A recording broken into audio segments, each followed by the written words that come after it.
Welcome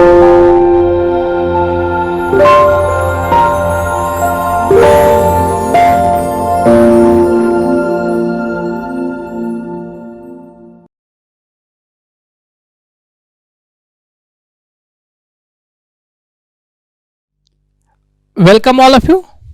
So as to refresh your memory in nutshell, in last lecture we have discussed the provisions relating to section 299, that is culpable homicide, and section 300 of the Indian Penal Code, that is murder. We have discussed in detail the concept of culpable homicide and murder, culpable homicide amounting to murder, not amounting to murder. आपण मागच्या लेक्चरमध्ये culpable homicide आणि murder यामधला फरक पाहत होतो, त्यांच्या provisions पाहिलेल्या होत्या, आणि एखादा ऑफेन्स, एखादा ॲक्ट ऑफेन्स घडलेला आहे तो कल्पेबल होमिसाइड आहे की मर्डर आहे की culpable homicide not amounting to murder आहे हे डिसाईड करण्याकरता आपल्याला 3 टेस्टमधनं जायला लागतं. Test 1, test 2, test 3. त्यातल्या पहिल्या 2 टेस्ट आपण पाहिलेल्या आहेत की पहिल्यांदा आपल्याला हे पाहायला लागतं की whether it is culpable homicide, whether this offence comes within the definition of culpable homicide under section 299 of the Indian penal code. Your answer may be yes, your answer may be no. पहिल्यांदा हे पाहायला लागतं की हा culpable होमिसाइडच्या व्याख्येत येतो की नाही. जर तुमचा आन्सर नो असेल, नाही हा कल्पेबल होमिसाइड होत नाही, तो कल्पेबल होमिसाइड जर होत नसेल तर तो मर्डर होऊच शकत नाही. तिकडे त्याचं काही होईल पण तो मर्डर होणार नाही. But if your answer is yes, हा कल्पेबल होमिसाइडच्या व्याख्येत येतो, then test 2 come into the picture. Second test पिक्चरमध्ये येते की हा सेक्शन 300च्या 4 पैकी एखाद्या क्लॉजमध्ये येतो की नाही, मर्डरच्या 4 पैकी एखाद्या क्लॉजमध्ये येतो की नाही. Your answer may be yes, your answer may be no. If your answer is no की हा कल्पेबल होमिसाइडच्या तर व्याख्येत बसला पण मर्डरच्या व्याख्येत बसत नाहीये, तर ते सेक्शन 299 मधनं तो ऑफेन्स पुढे जातो, 300 सेक्शनला धडकतो, रिव्हर्ट बॅक्स टू 299. तो 299 मध्ये पुन्हा येऊन पडतो, punishable under 304, that is culpable homicide. But your answer is yes, हा मर्डरच्या व्याख्येमध्ये पण बसतो. Then third test come into the picture. तिसरी टेस्ट पिक्चरमध्ये येते की हा सेक्शन 300ला जे खाली 5 एक्सेप्शन दिलेले आहेत त्या 5 पैकी एखाद्या एक्सेप्शनमध्ये येतो की नाही. आणि सेक्शन 300ला जे खाली 5 एक्सेप्शन दिलेले आहेत जे आपण कालच्या लेक्चरमध्ये पाहिले, that is culpable homicide not amounting to murder. त्या 5 पैकी एखाद्या एक्सेप्शनमध्ये जर केस बसत असेल तर ती culpable homicide not amounting to murder असं आपण त्याला म्हणतो. मग सेक्शन 300 मधनं पुढे आला ऑफेन्स की आता third test come into the picture की सेक्शन 300ला जे 5 एक्सेप्शन अपवाद दिलेले आहेत culpable homicide not amounting to murder, तर त्या 5 पैकी एखाद्या एक्सेप्शन मध्ये बसतोय का, एखाद्या अपवाद मध्ये बसतोय का. Your answer may be yes, your answer may be no. If your answer is yes की सेक्शन 299 मध्ये बसतंय, सेक्शन 300 मध्ये बसतंय आणि खाली दिलेल्या 5 पैकी एखाद्या एक्सेप्शन मध्ये बसतंय, then it is culpable homicide not amounting to murder. ते culpable homicide not amounting to murder होईल. पण if your answer is no, 299 मध्ये बसतंय, 299 मध्ये बसतंय, सेक्शन 300 मध्ये बसतंय, 300 मधनं पुढे आला, 5 पैकी एकाही एक्सेप्शन मध्ये बसत नाही. सेक्शन 300ला जे खाली 5 अपवाद आहेत त्यापैकी एकाही एक्सेप्शन मध्ये बसत नाही, तो 300 मधनं पुढे येतो, एक्सेप्शनला धडकतो, revert backs to 300, it is murder, punishable under section 302. असं आपण पाहिलेलं होतं कालच्या लेक्चरमध्ये, लास्ट लेक्चरमध्ये. आणि आपण पाहिलं होतं की the difference between culpable homicide and murder is of not kind, it is a difference of a degree, degree of certainty of death, degree of probability of death. In culpable homicide the certainty of death is lesser. In culpable homicide, probability of death is lesser. In murder, certainty of death is higher. In murder, probability of death is higher. The difference is not of a kind, but the difference is of a degree of certainty and probability of the death. इथपर्यंत आपण मागच्या लेक्चरमध्ये पाहिलं होतं. We have discussed in detail the concept of culpable homicide and murder. आणि याच्यानंतर आता आपण असंही ठरलं की कल्पेबल होमिसाइड आणि मर्डरमध्ये एकात इंटेन्शन अँड नॉलेज असतं आणि दुसऱ्यात इंटेन्शन नॉलेज नसतं, असा काही फरक नाही, असा काही डिफरन्सही नाही आहे. असा कोणी डिफरन्स सांगितलं तर आपलं ठरलेलं आहे त्याच्यासोबत IPCची चर्चा करायची नाही. देन आपण पहिल्या 2 टेस्ट पाहिल्यानंतर एक्सेप्शन आपण पाहणार आहोत. एक्सेप्शनकडे आपल्याला जायचं आहे. थर्ड टेस्ट आपण मागच्या लेक्चरला सुरुवात केली होती. एक्सेप्शन सेक्शन 300ला जे 5 एक्सेप्शन आहेत त्या 5 पैकी एखाद्या एक्सेप्शनमध्ये तुमची केस बसली तर it is culpable homicide not amounting to murder. आणि त्या जर एक्सेप्शनमध्ये केस आली तर ती केस जी असते ती असते culpable homicide, culpable homicide not amounting to murder, culpable homicide not amounting to murder. सदोष मनुष्यवध जो खून होत नाही, सदोष मनुष्यवध. कल्पेबल होमिसाइडला मराठीत आपण सदोष मनुष्यवध म्हणतो, मर्डरला खून म्हणतो. Culpable homicide not amounting to murder म्हणजे सदोष मनुष्यवध जो खून होत नाही. मग आता एक्सेप्शन जे आहे त्यातलं पहिलं आणि महत्वाचं एक्सेप्शन आहे grave and sudden provocation. Grave and sudden provocation first.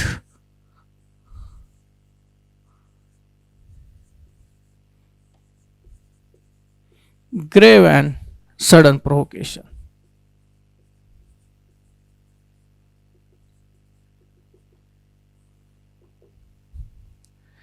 जर ग्रेव्ह अँड सडन प्रोव्होकेशन असेल आणि त्याच्यामध्ये जर पर्टिक्युलरली डेथ झालेली असेल तर it is a culpable homicide not amounting to murder. Grave and sudden provocation, पण त्याच्याकरता आपल्याला पाहायला पाहिजे की प्रोव्होकेशन म्हणजे काय. There must be a provocation. In the first instance, there must be a provocation. Secondly, there must be a grave provocation. And thirdly, it must be a sudden provocation. Grave and sudden provocation म्हणजे काय, आणि जर grave and sudden प्रोव्होकेशन मध्ये जर केस येत असेल तर first exception मध्ये केस येते आणि थोडक्यात त्याला आपण culpable homicide not amounting to murder असं म्हणतो. फर्स्ट एक्सेप्शन आपण आपल्याला डिटेलमध्ये पाहायला पाहिजे. Grave and sudden provocation. First exception, if case falls within the grave and sudden provocation, then it is a culpable homicide not amounting to murder. Grave and sudden provocation. Grave and sudden provocation. तुम्हाला कोणीतरी प्रोव्होक केलंय आणि ते प्रोव्होकेशन grave आहे आणि in fit of अँगर त्या प्रोव्होकेशनच्या किंवा ते हिट ऑफ अँगर आपण जे म्हणतो त्या रागाच्या भरात तुम्हाला एकदम प्रोव्होक केलंय कोणीतरी आणि सडनली तुमच्याकडनं एखाद्याचा हत्या झाली, it is culpable homicide not amounting to murder. आपण मागच्या लेक्चरमध्ये एक उदाहरण पाहिलं होतं. समजा ए नावाचा व्यक्ती होता, रस्त्याने चालला होता. बी नावाचा एक व्यक्ती होता, रस्त्याने येत होता. बी नावाच्या व्यक्तीने ए नावाच्या व्यक्तीला थांबवलं. म्हणे थांब. म्हणे काय. बी म्हणे ऐकून जा. ए म्हणे हे बघ मी गडबडीत आहे, तू काय मला पर्टिक्युलरली थांबू नको. बी म्हणे नाही नाही तुला ऐकून जायलाच लागेल. ए म्हणे मला जाऊ दे मी गडबडीत आहे. बी म्हणे नाही तुला ऐकायलाच लागेल. ए म्हणे अरे मी गडबडीत आहे. मग बी ऐकत नव्हतं. ए म्हणे सांग. आणि बीने एला सुरुवात केलं, हे बघ तू लबाड, तुझं घरदार लबाड, तुझं खानदान लबाड, हे असे आहेत ते तसे आहेत, तुझ्या घरच्यांनी याला फसवलं त्याला फसवलं. आणि बीने एला एकदम प्रोव्होक केला त्याला. आणि हे म्हटलं मी लबाड इथपर्यंत ठीक आहे, माझं घरदार लबाड, घरच्यांना असं म्हणतोय याला असं म्हणतोय. आणि ए एकदम प्रोव्होक झाला आणि बी जे बोलत होता ते एकदम ग्रेव्ह प्रोव्होकेशन होतं. आणि मग त्या रागाच्या भरात याला तो राग अनावर झाला. एकडे गन होती, एने गन काढली आणि बीला पॉइंट ब्लँक रेंजवर गोळ्या घातल्या. बी डाईड ऑन द स्पॉट. प्रश्न, what offence A has committed. याने कोणता गुन्हा केला. आपल्याला टेस्ट पाहायला पाहिजे. पहिल्यांदा 299 मध्ये येतं का हे. 299 मध्ये culpable homicide, whoever causes death by doing an act with intention to cause death. 299च्या पहिल्याच क्लॉज मध्ये येतो. पॉइंट ब्लँक रेंजवर गोळी घातली त्याच्या अर्थ there was intention to cause death. 299 test 1 is clear. Second, section 300च्या 4 पैकी एखाद्या क्लॉज मध्ये येतो का. आपण पाहिलं की सेक्शन 300 सांगतो except the cases hereinafter excepted every culpable homicide is a murder if death is cause by doing an act with intention to cause death. Section 299च्या फर्स्ट क्लॉज मध्ये बसला की सेक्शन 300च्या फर्स्ट क्लॉज मध्ये बसतो.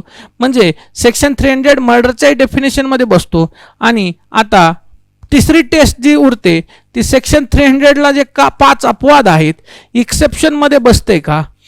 तर exception मध्ये खाली पहिल्याच एक्सेप्शन मध्ये बसतंय आणि आपण म्हणतो एने अंडर ग्रेव्ह अँड सडन प्रोव्होकेशन बीने एला प्रोव्होक केला आणि त्या प्रोव्होकेशन खाली ज्याने प्रोव्होक केलेलं आहे त्याची डेथ कॉज केली. It is a grave and sudden provocation. First exception मध्ये बसतंय. आणि जर फर्स्ट एक्सेप्शन मध्ये बसत असेल, 5 पैकी एका एक्सेप्शन मध्ये बसत असेल तर आपण म्हणतो it is a culpable homicide not amounting to murder. तिन्ही टेस्टचं आन्सर जर यस आलं तर it is culpable homicide not amounting to murder. पण याच्यामध्ये लक्षात घ्या, बी नावाचा व्यक्ती आहे. बी सोबत त्याचा एक लहान मुलगा एक्स आहे. बी रस्त्याने चालला होता, इकडनं ए येत होता. बीने एला थांबवलं. म्हणे थांब. ए म्हणे काय. बी म्हणे ऐकून जा. ए म्हणे मी गडबडीत आहे. बी म्हणे नाही ऐकून जा. आणि मग ए म्हणे सांग, आणि एने सांगायला बीने सांगायला सुरुवात केली, तू लबाड, तुझं घरदार लबाड, खानदान लबाड, याला फसवलं त्याला फसवलं, तुम्ही सगळ्या जगाचे लबाड, सगळं अशी बडबड करायला सुरुवात केली. ए प्रोव्होक झाला, ग्रेव प्रोव्होक झाला, आणि एने गन काढली आणि एने एक्स बीचा जो लहान मुलगा त्याच्यासोबत होता त्याला गोळी घातली आणि एक्स ठार झाला. प्रश्न आहे, what offence A has committed? Option हेच असतात, पहिला ए कल्पेबल होमिसाइड, दूसरा बी मर्डर, तीसरा C culpable homicide not amounting to murder, D death by rash और negligent act, E no offence etcetera. आणि इथे ग्रेव्ह अँड सडन प्रोव्होकेशनचा अपवाद येणार नाही. इथं ए काय केला, A has committed offence of murder, एनी मर्डर केला, कारण ग्रेव्ह अँड सडन प्रोव्होक कोणी केलं होतं, बीने. मग ज्याने प्रोव्होक केलंय त्याची त्या ग्रेव्ह अँड सडन प्रोव्होकेशन मध्ये तुमच्याकडनं डेथ झाली तर तो होतो culpable homicide not amounting to murder. इथं बीला गोळ्या घातल्यास त्या बीची डेथ झाली असती तर grave and sudden provocation, culpable homicide not amounting to murder. इथं एक्सचा काय संबंध आहे? म्हणजे थोडक्यात कुणीतरी यायचं, तुम्हाला चिडवायचं, तुम्ही म्हणायचे I am grave and sudden provoke, मी खूपच आता चिडलेलो आहे, संतप्त झालेलो आहे, आणि गन काढायचे शेजारच्या गोळ्या घालायचे, आणि तुम्ही म्हणायचे culpable homicide not amounting to murder. त्याचा काय संबंध होता? सो ज्याने प्रोव्होक केलंय ग्रेव्ह अँड सडन प्रोव्होकेशन असेल, आणि त्या ग्रेव्ह अँड सडन प्रोव्होकेशन मध्ये ज्याने प्रोव्होक केलंय त्याची तुमच्याकडनं डेथ झाली तर it is a culpable homicide not amounting to murder. त्याला आपण सदोष मनुष्यवध, जो खून होत नाही, असं म्हणू शकतो. इथपर्यंत क्लिअर आहे? म्हणजे हा महत्वाचा पार्ट आहे. पण there must be a provocation. Provocation must be grave and it must be a sudden. आणि ग्रेव्ह अँड सडन प्रोव्होकेशनवरची सगळ्यात लँडमार्क जजमेंट, ज्याच्याशिवाय ग्रेव्ह अँड सडन प्रोव्होकेशन जे आहे ते कंप्लीट होऊ शकत नाही, ती केस म्हणजे K M Nanavati versus state of Bombay. Grave and sudden प्रोव्होकेशनवरची landmark judgement K M Nanavati versus state of Bombay. ही केस काय होती, त्याचे डिटेल्स काय होते, त्याचे फॅक्च्युअल अस्पेक्ट्स काय होते, आपल्याला पाहायला पाहिजे, आपण डिस्कस केलं पाहिजे. स्वातंत्र्यानंतरचा सगळ्यात पहिला हाय क्लास क्राईम, हाय क्लास सोसायटीमध्ये घडलेला स्वातंत्र्यानंतरचा पहिला गुन्हा, स्वातंत्र्यानंतरची ही पहिली क्रिमिनल केस, ज्याच्यामुळे मध्ये मीडियाने ट्रिमेंडस लक्ष घातलं, ज्याच्यामध्ये मीडिया ट्रायल पण म्हणता येईल. स्वातंत्र्यानंतरची ही पहिली हाय क्लास केस, ज्यामध्ये पंतप्रधानापासून खाली नावल ऑफिसरपासून कमांडिंग ऑफिसरपर्यंत सगळ्यांचा संबंध आला. ही स्वातंत्र्यानंतरचा हाय क्लास लिगो पॉलिटिकल ड्रामा म्हणता येईल, ज्याच्यामध्ये लिगल अस्पेक्ट होता, पॉलिटिकल अँगल पण त्याला होता. ही भारताच्या इतिहासातली शेवटची केस, ज्याच्यानंतर ज्युरी सिस्टीम भारतातनं संपुष्टात आली. ही भारताच्या इतिहासातली ती केस ज्याच्यामुळे राम जेठमलानीचं करिअर वर आलं. That was the case of Kawas Manekshaw Nanavati versus state of Bombay. K M Nanavati, Kawas Manekshaw Nanavati, a Parsi gentleman, a naval commanding officer. His English wife Sylvia and a Sindhi businessman, a Prem Ahuja. Perfect right angle triangle. पायथागोरसला एवढा perfect triangle जमला नसता जेवढा perfect triangle या तिघांना जमला. Perfect right angle triangle. याच्यामध्ये वेगवेगळ्या घटना घडल्या, याच्यामधले वेगवेगळे पॅरामीटर्स आहेत. कवास माणिकशॉ नानावटी, के नानावटी हे वयाच्या 36व्या वर्षी कमांडिंग ऑफिसर होते INS म्हैसूर वर्षी. हा माणूस वयाच्या 36व्या वर्षी नेव्हीचा कमांडिंग ऑफिसर होता. याचा अर्थ हा माणूस देशाच्या नेव्हीचा प्रमुख ॲडमिरल म्हणून रिटायर्ड झाला असता. इतकं सुंदर करिअर या माणसाला होतं, आणि ह्या एका केसने त्याच्या आयुष्यातलं करिअर पर्टिक्युलरली सगळं वेगळ्या ट्रॅकवर घेऊन गेला.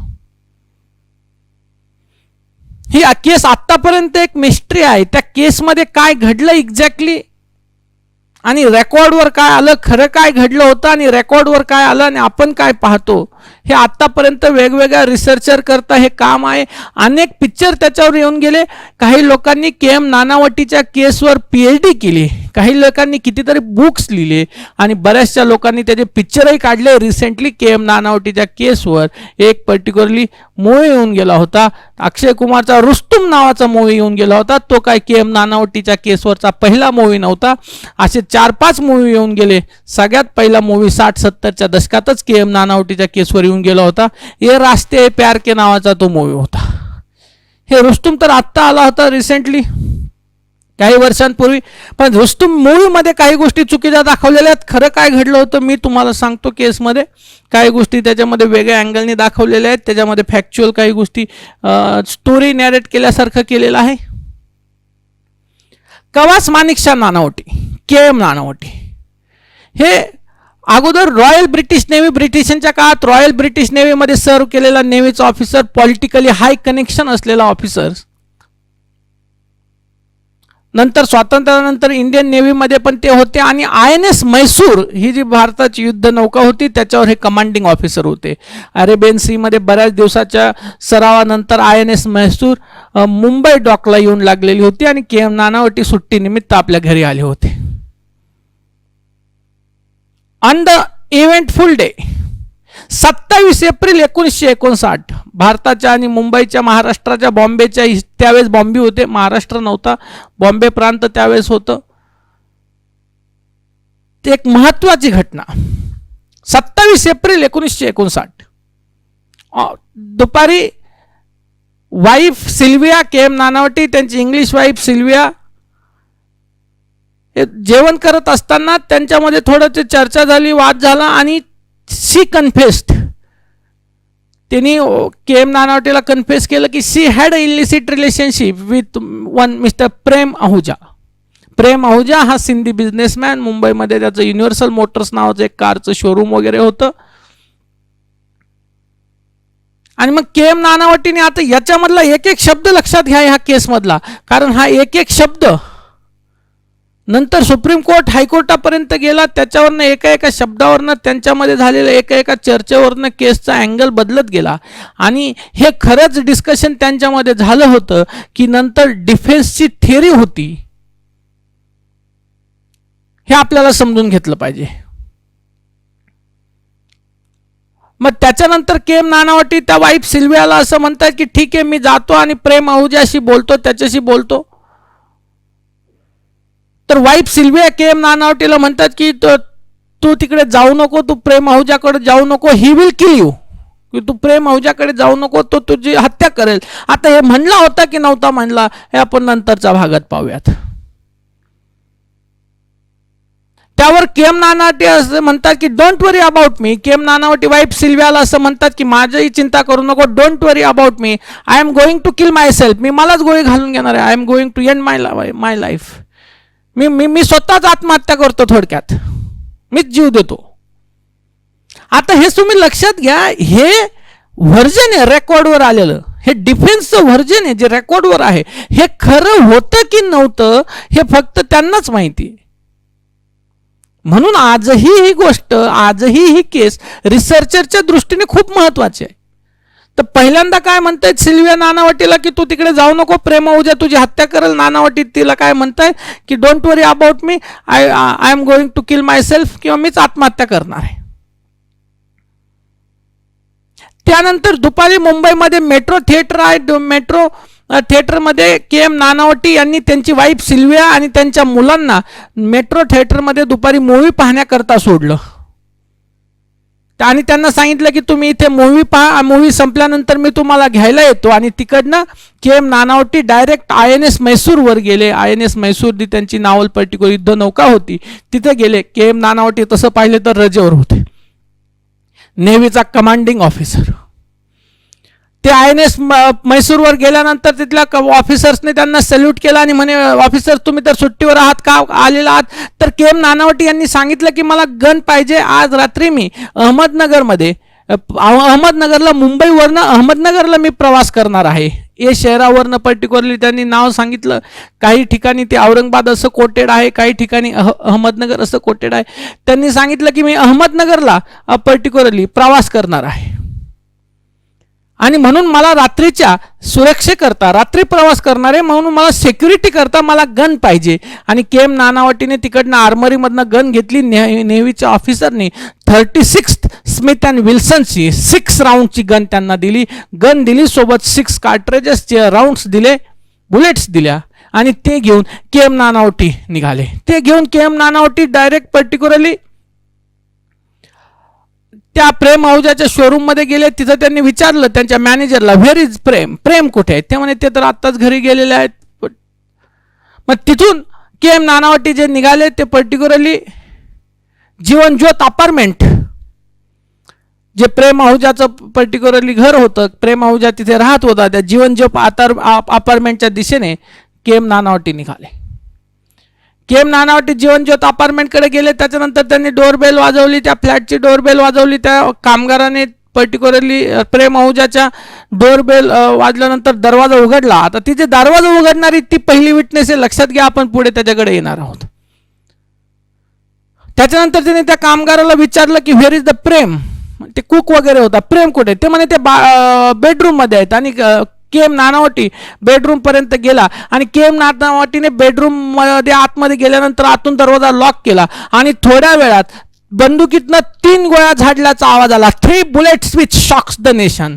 बंदुकीतनं 3 गोळ्या झाडल्याचा आवाज आला, त्याला आपण म्हणतो 3 bullets which shocks the nation. आणि त्याच्यानंतर के एम नानावटीने दरवाजा उघडला, बाहेर निघाले. त्या कुक होता, त्यांनी के एम नानावटीच्या हातामध्ये गन पाहिली. पलीकडे पाहतोय तर बेडरूम मध्ये थारोळ्यामध्ये प्रेम आहुजाचा मृत्यू पडलेला आहे, रक्ताच्या थारोळ्यामध्ये.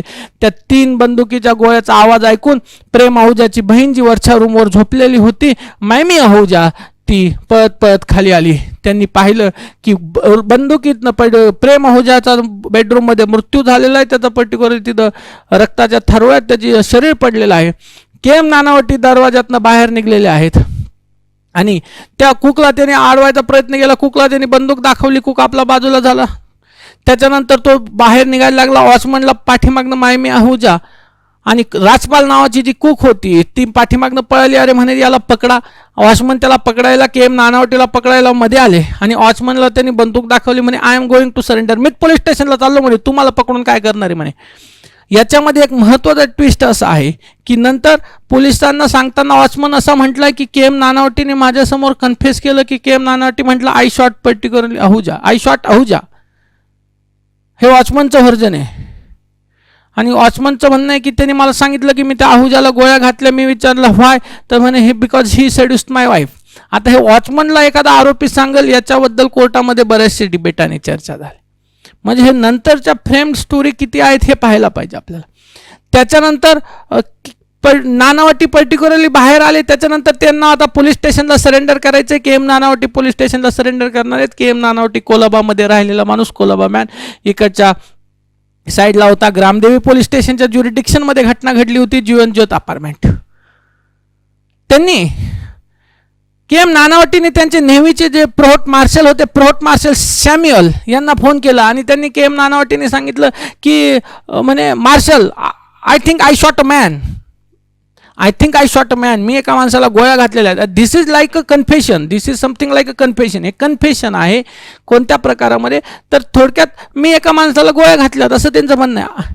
प्रोहोट मार्शल सॅम्युअल त्याला विचारतायत मिस्टर नानावटी म्हणजे का, व्हाय? नानावटी म्हणतात I think I shot a man. Provost marshal म्हणतात व्हाय? तर ते के एम नानावटी म्हणतात because he seduced my wife, because he seduced my wife. त्यांनी माझ्या वाईफला सेड्युस्ड केलं म्हणून मी त्याला गोळ्या घातल्या. प्रोहोट मार्शल सॅम्युअल म्हणतात ठीक आहे, हरकत नाही, तू जा म्हणे कमिशनर ऑफिसमध्ये जा, तिथे पर्टिक्युलरली एसीपी जॉन लोबो असतील, एसीपी जॉन लोबोला जाऊन भेट, मी त्यांच्याशी बोलतो. आणि प्रोहोट मार्शल सॅम्युअलनी ACP assistant commander of police Crawford मार्केटमध्ये त्यावेळेस सीआयडीचं आणि कमिशनर ऑफिस जे मुंबईचं होतं ती त्यामध्ये वरच्या मजल्यावर एसीपी जॉन लोबोचं पण ऑफिस होतं. प्रोहोट मार्शल सॅम्युअलने एसीपी जॉन लोबोंना फोन केला आणि म्हणे my commanding officer had some quarrel with some person and I think he had shot man. माझ्या कमांडिंग ऑफिसरने एका माणसासोबत थोडा वाद झालेला आणि त्यांनी एका माणसाला गोळे घातलेले आहेत असं दिसतंय, तुम्ही please look into it. तेवढ्यात K M Nanavati police commissioner ऑफिसमध्ये पोहोचले. त्यांनी तिथं त्याच टोनमध्ये, त्याच अथॉरिटीमध्ये खालच्या लोकांना, पोलीस कॉन्स्टेबलला विचारलं की लोबो साहब का कमरा किधर आहे? Where is office of mister John Lobo. ते म्हणे वरच्या फ्लोअरला त्यांचा कमरा आहे. आणि वरच्या फ्लोअरला गेल्यानंतर कमांडर नानावटीने, नेव्हीचा ऑफिसर होता, टॉपचा ऑफिसर होता, लक्षात घ्या. कमांडर नानावटीने त्यांना स्वतःला इंट्रोड्यूस केलं, म्हणे officer I am commander Nanavati. ACP John लोबोने त्यांना सांगितलं की yes your court marshal Samuel just called me and inform me. John Lobo एसीपीने सांगितलं की ठीक, तुमचे कमांडर, तुमचे प्रोट मार्शल सॅम्युअल यांनी मला कॉल केला आणि इन्फॉर्म केलं, म्हणे सांगा मला एक्झॅक्टली काय झालेलं आहे. आणि ते असं म्हणतायत, कमांडर नानावटी त्या एसीपीला म्हणतात, I think I shot a man, I think I shot a man, मी एका माणसाला गोळ्या घातल्या. This is like a confession. हे कन्फेशन आहे, लक्षात घ्या. पण हे कन्फेशन पोलीस ऑफिसर समोर आहे आणि confession made before police officer is not admissible. पोलिसांसमोर दिलेला कबुली जबाब हा काय ग्राह्य धरला जात नाही, मान्य.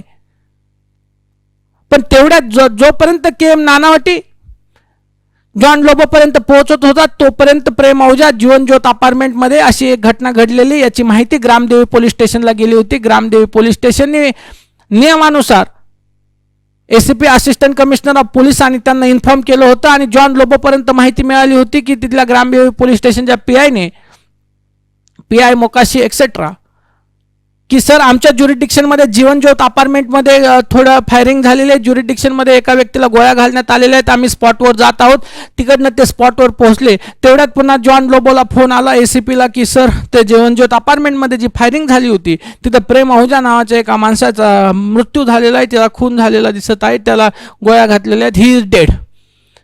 आणि कमांडर नानावटी इथं जॉन लोबो समोर एसीपी समोर बसलेले आहेत आणि सांगतात I think I shot a man. आणि जॉन लोबो त्यांना म्हणतात ही इज डेड, म्हणे ते जे तुम्ही जे म्हणताय तुम्ही ज्याला गोळ्या घातल्या त्याचा मृत्यू झालेला आहे, म्हणे हरकत नाही. आणि कमांडर नानावटीने हे सांगितल्यानंतर जॉन लोबोने त्यांना विचारलं कमांडर नानावटीला काय काय घेणार, चहा कॉफी काय घेणार. माणूस एकाला गोळ्या घालून आला नाही तर एसीपी त्याला विचारतो चहा घेणार की कॉफी घेणार, कारण तो क्रिमिनल, ऑर्डिनरी क्रिमिनल नव्हता. He was the commanding officer of the navy. K M. Nanavati नेव्हीचा commanding officer, World War II मध्ये भाग घेतलेला ऑफिसर आणि वयाच्या 36व्या वर्षी INS म्हैसूर युद्धनौकेचा कमांडिंग ऑफिसर होता. म्हणजे हा माणूस नेव्हीचा हेड होणार होता, ऍडमिरल म्हणून रिटायर्ड झाला असता हा माणूस.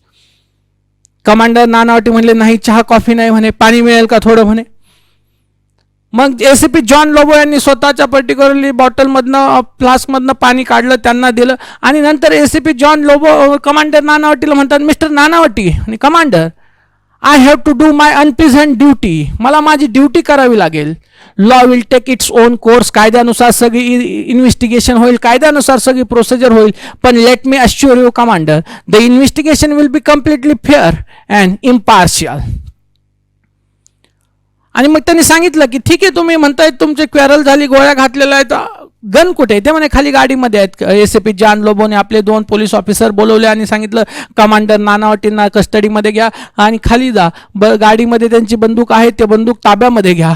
आणि त्यानंतर पोलिसांनी कमांडर नानावटीला ताब्यात घेतलं आणि ती गन ताब्यामध्ये घेतली. कमांडर नानावटीला पोलिसांनी कस्टडीमध्ये घेतल्यानंतर त्यांना काही लॉकअपमध्ये ठेवण्यात नाही आलं. कमांडर होता एका पोलिसाच्या ऑफिसमध्ये, तिथंच एका ऑफिसमध्ये त्याला बसवण्यात आलं की तुम्ही इथेच थांबा पण you are in police custody. आणि दुसऱ्या दिवशीपासून ती सुरू झाली ही देशातली सगळ्यात मोठी स्वातंत्र्यानंतरची लिगल बॅटल.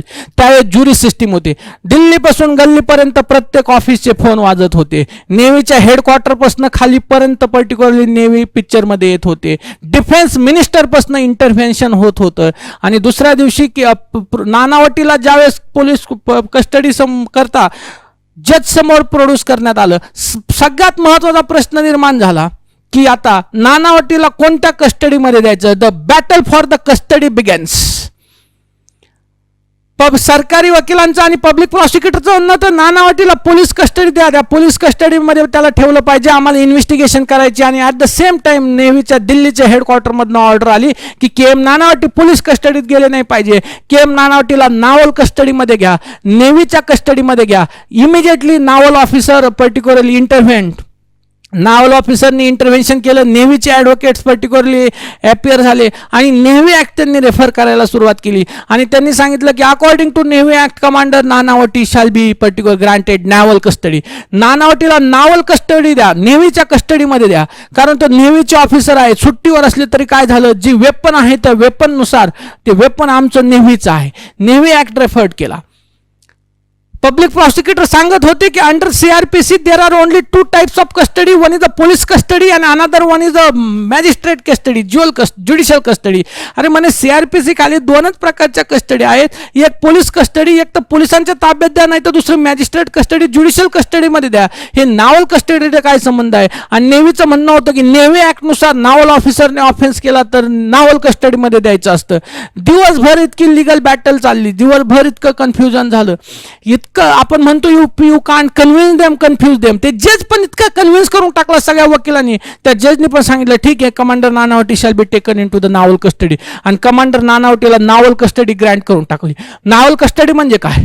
INS कुंजली नावाची नेव्हीची एक मोठी नौका होती, ती तिथं समुद्राच्या किनाऱ्याला लागलेली होती. तिथं त्यांना त्या कुंजलीमध्ये घेऊन जायचं. नावल कस्टडीमध्ये त्यांना त्यांची एकदम मोठी अशी रूम असेल, तिथं त्यांना बाकीचे नेव्हीचे जे ऑफिसर जेवतात त्यांच्यासोबतच जेवायला असेल, तिथं हाताखाली नोकर असतील, सगळं एकदम स्वच्छ असेल, सगळ्या सर्व सुविधा तिथं पुरवल्या असतील. फक्त त्या INS कुंजलीच्या बाहेर जायचं नाही. म्हणजे थोडक्यात घरी असल्यासारखाच फील तिथं होता. ऑफिसरच्या रुबाबातच ते राहत होते. अशी ती नावल कस्टडी होते. म्हणून नेव्हीच्या कस्टडी करता ते भांडत होते. तसं पाहिलं तर नेव्ही कस्टडी किंवा नेव्ही ॲक्ट क्लिअर कट सांगतो, नेव्ही ॲक्ट क्लिअर कट सांगतो की तिथं अशी प्रोव्हिजन होती नेव्ही ॲक्टमध्ये, if any offence is committed by the naval officer he shall be taken into the naval custody etcetera. पण खाली त्याला प्रोव्हिजन होता, provided that keep any officer even though committed by the naval officer which is a murder etcetera during his particularly when he is not in official duty he shall not be taken into the naval custody etcetera. ते ordinary jurisdiction decide होईल असं तिथं खाली provision होती. पण वकील मंडळीने इतकं confuse करून टाकलं जजला की त्याला खालच्या क्लॉजपर्यंत यूज दिलं नाही प्रोव्हिजोच्या, आणि त्या प्रोव्हिजोचा अर्थच लागू दिला नाही त्या जजला. त्याला वरच नावल कस्टडीच्या क्लॉजमध्येच कन्फ्यूज करून टाकलं. नावल कस्टडी केव्हा असते? किंवा जेव्हा नेव्हीने एखाद्या जहाजावर एखादा नेव्हीचा माणूस जो आहे तो एखादा आदेशाचा भंग करेल, किंवा जहाजावर थोडीफार एखाद्याने काही चोरी केलेली असेल, इनसबऑर्डिनेशन असेल, किंवा जे सिनियरिटी हेरार्की असेल ते डावलून वरिष्ठांना कंप्लेंट केली असेल, असे काही छोटे मोठे किरकोळ गोष्टी करता नावल कस्टडी असते. हे खुनाच्या ऑफेन्स करता काही नावल कस्टडी नसते. त्यामुळे नेव्ही करता हे मोठं एक विन विन सिच्युएशन होती. नेव्हीने पर्टिक्युलर आपली सगळी ताकद लावली. आणि ह्या केसच्या मागे मुंबईमध्ये आणखी एक महत्त्वाचं पर्टिक्युलर कम्युनिटी कॉन्फ्लिक्ट सुरू झाला, तो म्हणजे Sindhi versus Parsi. KM Nanavati was a Parsi. KM Nanavati हे पारसी होते आणि Prem Ahuja he was a Sindhi. तर मुंबईमध्ये त्यावेळेस सिंधी आणि पारसी कम्युनिटीमध्ये थोडा वाद लागला. सिंधी कम्युनिटीचं म्हणणं होतं आमच्या एका माणसाचा पर्टिक्युलरली हत्या केली आहे पारसी कम्युनिटीच्या एका माणसाने, आणि पारसी कम्युनिटीचं म्हणणं होतं की आमचा एक ऑफिसर कमांडर नानावटी, एक जेंटलमॅन ऑफिसर, एक असा ऑफिसर पर्टिक्युलरली तो त्याचं चांगलं आयुष्य जगत होता, त्याच्यामध्ये प्रेम आहूजाने ढवळाढवळ केली. प्रेम आहूजा आला, त्याने ह्या बिझनेसमॅन आहे त्याने त्याच्या वाईफ सिल्वियाला फसवलं एक्सेट्रा, आणि त्याच्यामुळे कमांडर नानावटीवर हे दिवस आले. इन्व्हेस्टिगेशन सुरू झाली, केस सुरू झाली. त्यावेळेस ज्युरी सिस्टीम होती. ज्युरी सिस्टीममध्ये तुम्हाला माहिती आहे का, ज्युरी सिस्टीममध्ये काय असतं की एक जज असतो, जज तो बाबा खुर्चीवर बसलेला असतो. त्याचं काम असतं की प्रोसिडिंग कंडक्ट करणे, कोर्टातली सगळी प्रोसिडिंग कंडक्ट करणे, आणि समोर एक 10-15 म्हातारे बसलेले असतात. ते जे 10-15 म्हातारे त्याला म्हणतात ज्युरी. तर त्यांनी काय करायचं, ही सगळी प्रोसिडिंग ऑब्झर्व करायची, सगळं केस ऐकायची, सगळ्यांचे आर्ग्युमेंट ऐकायचे, आणि त्याच्यानंतर हे सगळं कंप्लीट झाल्यानंतर आर्ग्युमेंट इव्हिडन्स ते ज्युरी जी आहेत त्या ज्युरींना ती केस समजून सांगितली जाते. आणि मग ज्युरींना एका रूममध्ये बंद केलं जातं, लॉक केलं जातं, आणि त्यांना सांगितलं जातं की आता ठरवा की हे सगळं पाहून तुम्हाला काय वाटतं की ह्या आरोपीने गुन्हा केलाय की नाही. आणि मग त्याच्यामध्ये ते मतदान घेत असतात, पहा guilty not guilty, guilty not guilty, आणि मग मेजॉरिटीने डिसिजन होता. तर 10-15 म्हातारे जे समोर बसलेले असतात ना, ते म्हणजे ज्युरी सिस्टीम. ह्या केस नंतर भारताने ज्युरी सिस्टीमच बंद करून टाकली. आता एकच बाबा खुर्चीवर बसलेला असतो, त्याला जज म्हटलं जातं, ते डिसाईड करतो. ते म्हातारे ज्युरी सिस्टीम बंद करून टाकली. आणि ही KM नानावटीच्या केस नंतर ज्युरी सिस्टीम बंद झाली भारतातली. याचं कारणही तसं आहे. KM नानावटीच्या अगेन्स्ट चार्ज फ्रेम झाले. कल्पेबल होमिसाइड मर्डरचा चार्ज फ्रेम झाला. 302चा second culpable homicide not amounting to the मर्डरचा चार्ज फ्रेम झाला. आणि सरप्राइझिंगली आता मोठी लिगल बॅटल होणार होती. 9 ज्युरी होते, मेहता नावाचे जज होते, त्रिवेदी नावाचे पब्लिक प्रॉसिक्युटर होते, आणि के एम नानावटीचा एक पॉझिटिव्ह पॉईंट असा होता की K M नानावटीचे particularly paternal uncle, आपण ते पॅटर्नल अंकल चुलते म्हणूयात, हे मुल्ला अँड मुल्ला मधले एक असोसिएट्स होते, पार्टनर होते. त्या काळची मुल्ला अँड मुल्ला एक सगळ्यात मोठी वकिलांची एक फर्म. आणि मग आता के एम नानावटीतर्फे वकील कोण द्यायचा, तर त्या काळचा सगळ्यात मोठा क्रिमिनल एक्सपर्ट काल खंडालवाला. Carl Khandalwala was engaged as a defense counsel on behalf of the particular KM Nanavati. त्या काळचा सगळ्यात मोठा क्रिमिनल एक्सपर्ट काल खंडालवालाला पर्टिक्युलरली KM नानावटीचा वकील म्हणून इन्स्ट्रक्ट करण्यात आलं. मुल्ला अँड मुल्लांनी त्यांना एंगेज केलं. राम जेठमलानी, नानी पालखीवाला हे त्या काळचे ज्युनियर लोक होते. ह्या केसमध्ये सगळे लिगल ब्रेन येऊन गेले. ह्या केसमध्ये राम जेठमलानी आहेत, या केसमध्ये नानी पालखीवाला आहेत, या केसमध्ये एच.एम. शेरवै आहेत, या केसमध्ये वाय.व्ही. चंद्रचूड, त्यानंतर भारताचे चीफ जस्टिस ऑफ इंडिया झाले. ही केस ज्याच्यामुळे वाय.व्ही. चंद्रचूडला हायकोर्टमध्ये जज म्हणून इलिव्हेट होण्याकरता मदत झाली. म्हणजे ही देशाच्या इतिहासातली किती महत्वाची केस असेल तुम्ही समजून घ्या. त्यानंतर ट्रायल सुरू झाली. Trial begins, the curtain rises. आता याच्यामध्ये काल खंडालवाला त्या नावल कस्टडीमध्ये, नेव्हीच्या कस्टडीमध्ये के एम नानावटी असताना दिवसभर काल खंडालवाला के एम नानावटी सोबत बसून आपला डिफेन्स सेटअप करत होते. डिफेन्समध्ये काय सांगायचंय, काय बोलायचंय, एक एक वाक्य डिसाईड करत होते.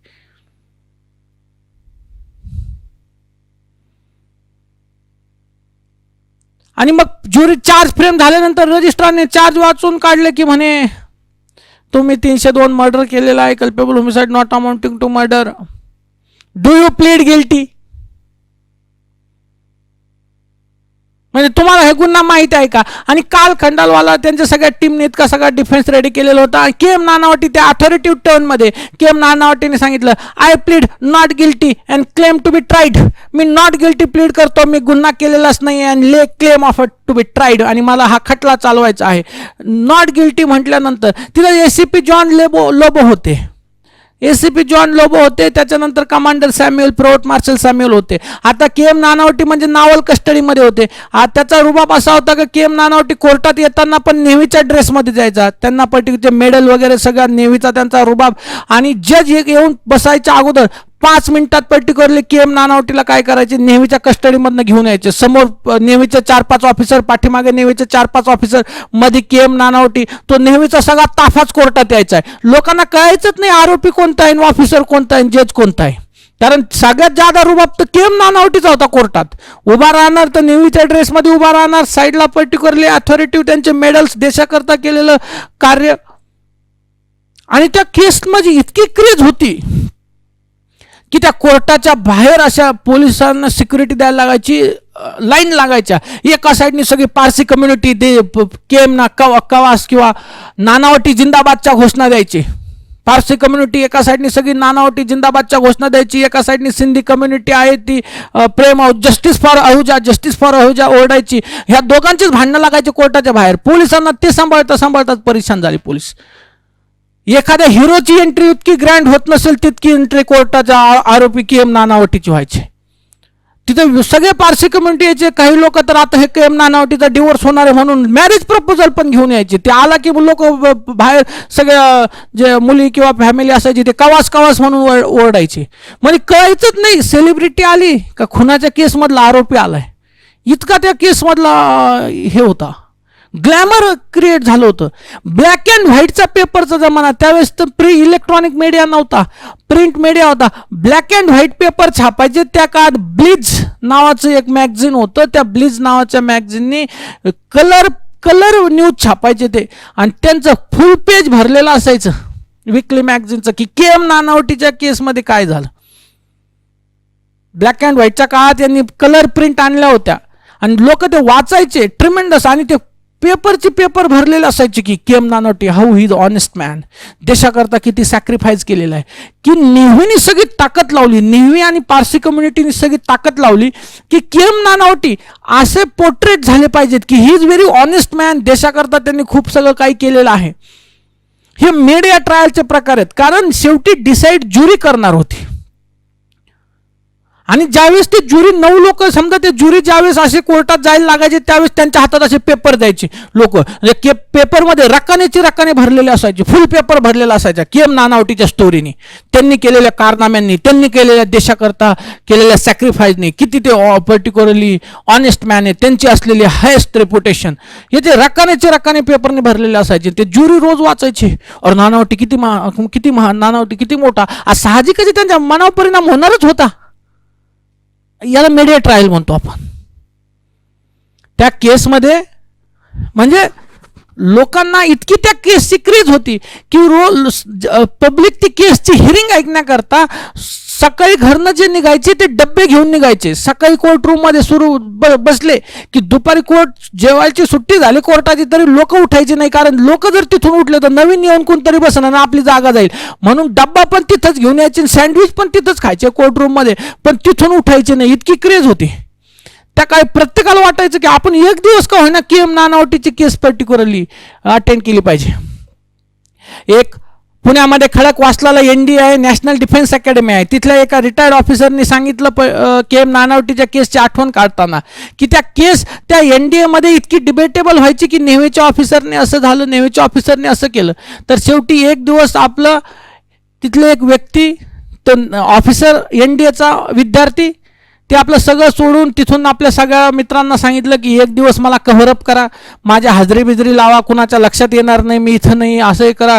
तिथून त्या खिडकीतून रूममध्ये खिडकीतून जंगलात उडी मारली, तिथून आला त्या NDAच्या, तिथून मोटरसायकल येऊन पुणे स्टेशनला गेला, पुणे स्टेशनहून मग रेल्वेने मुंबईला गेला, तिथून पर्टिक्युलर के.एम. नानावटीची दिवसभर हिअरिंग ऐकली. आणि त्यांनी जे के.एम. नानावटीला पाहिलं कोर्टात येताना की नेहमीच्या रुबाबात के.एम. नानावटी येत आहेत. नेव्हीचे पुढे 4-5 लोक, साईडला 4-5 लोक, जे मध्ये कोणी येईल ते नेव्हीचा ऑफिसर समजा चालत, हे ऑफिसर चालताना सॅल्यूट मारायचा. तर ते NDA मध्ये तो होता, तर त्यांनी के.एम. नानावटीला पाहिल्या डिसाईड केलं की NDA मधनं पासआउट होताना ऑप्शन आहे आर्मी, नेव्ही, एअरफोर्स, काय सिलेक्ट करायचं. त्यांनी डिसाईड केलं आपल्याला नेव्हीच घ्यायचंय. ते नानावटीचा रुबाब पाहून त्यांनी डिसाईड केलं नेव्हीच घ्यायचं. आणि मग त्यांनी नंतर परत ते हे दिवसभराची केस ऐकली, परत मुंबई पुण्याला आले, NDAत गेले, तिथं आपल्या मित्रांना सांगितलं. मग त्या माणसाने नेव्ही सिलेक्ट केली, नंतर नेव्हीमधनं ते रिटायर्ड पण झाले ऑफिसर म्हणून.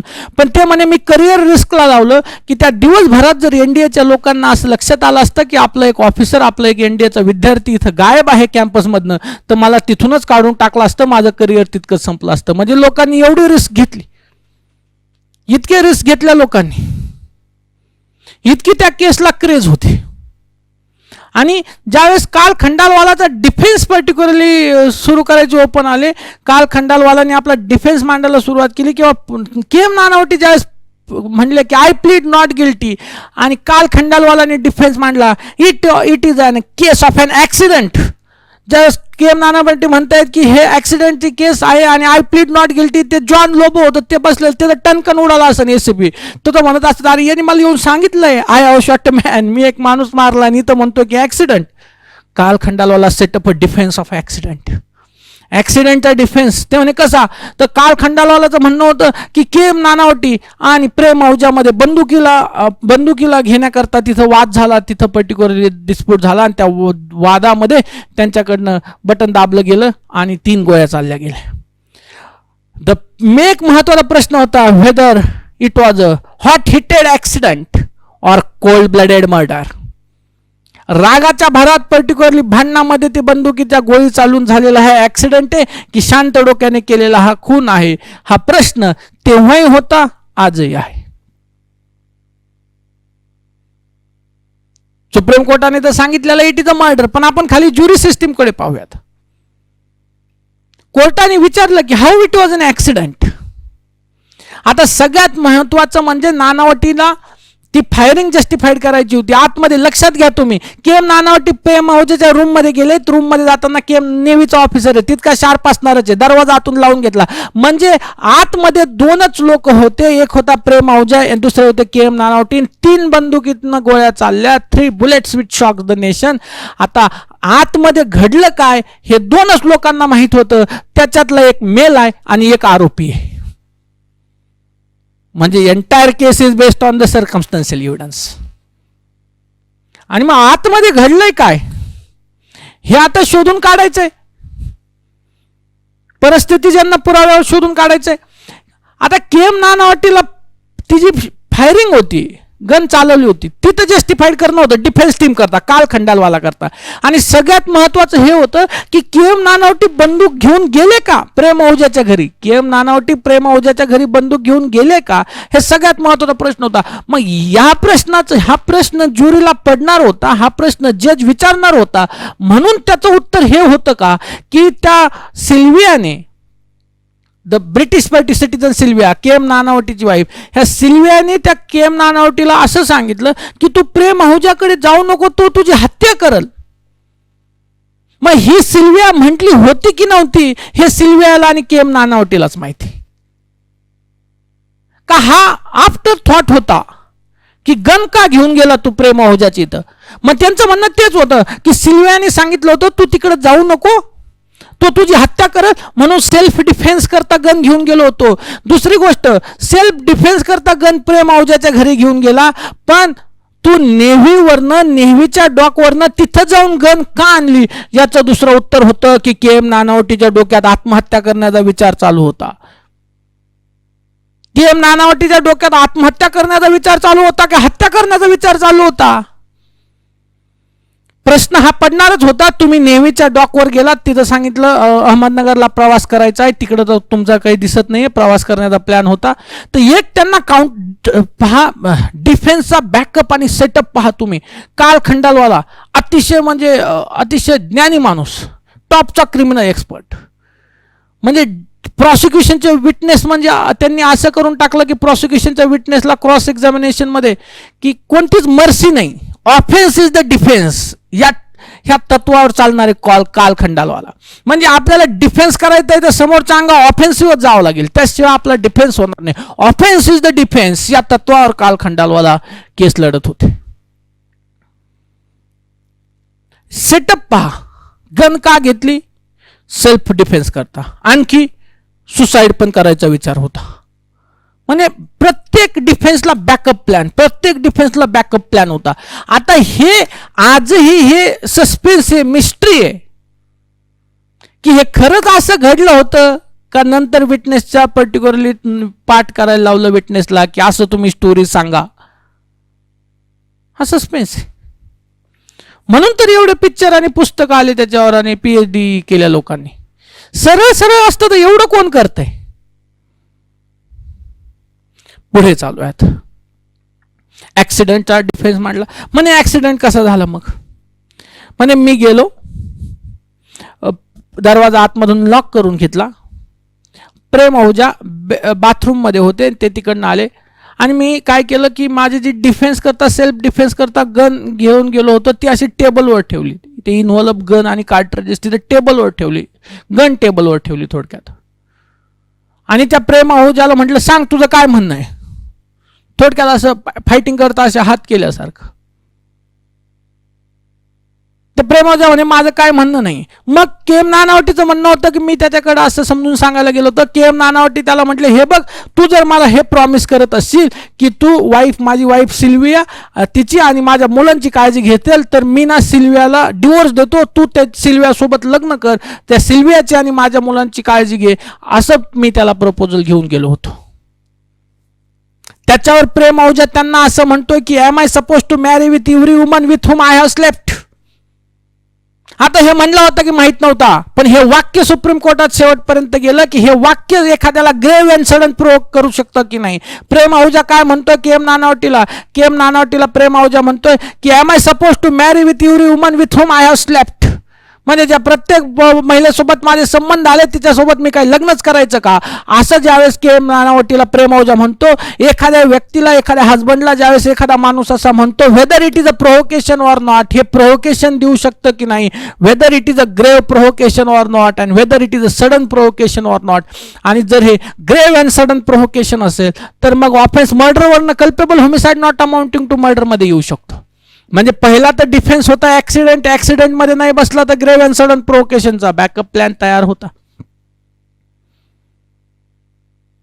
आणि केम नानावटीचं म्हणणं होतं तो प्रेम आहुजा मला असं म्हटलं am I suppose to marry with every woman with whom I have slept. हे झाल्यानंतर मी त्याला म्हटलं तुझं काय म्हणणं आहे, मी असं हात केला, तर त्याने लगेचच तिथं मी जी टेबलवर गन घेतली होती ती गन घेण्याकरता त्याने धाव घेतली आणि तो गन घेऊन मला गोळ्या घालेल अशी भीती होतीच की सिल्वियानी सांगितलं होतंच तो तुम्हाला गोळ्या घालू शकतो. मी गेलो, आमच्या दोघांमधनं गन घेण्याची झटापट झाली, त्याच्यामध्ये 3 बुलेट फायर झाल्या, त्याच्यातली एक त्याला छातीमध्ये लागली आणि त्याची डेथ झाली. It was an accident. आणि त्याच्यानंतर मी एकदम हे झालो की काय घडलंय मला काही कळत नव्हतं. फक्त झटापटीमध्ये 3 गोळ्या फायर झाल्या, त्याला लागल्या नाही लागल्या मी काही पाहिलं नाही. माझ्या डोक्यात एकच होतं की इथून निघायचं आणि पोलीस स्टेशनला जायचं आणि घडलेली घटना पोलिसांना रिपोर्ट करायची.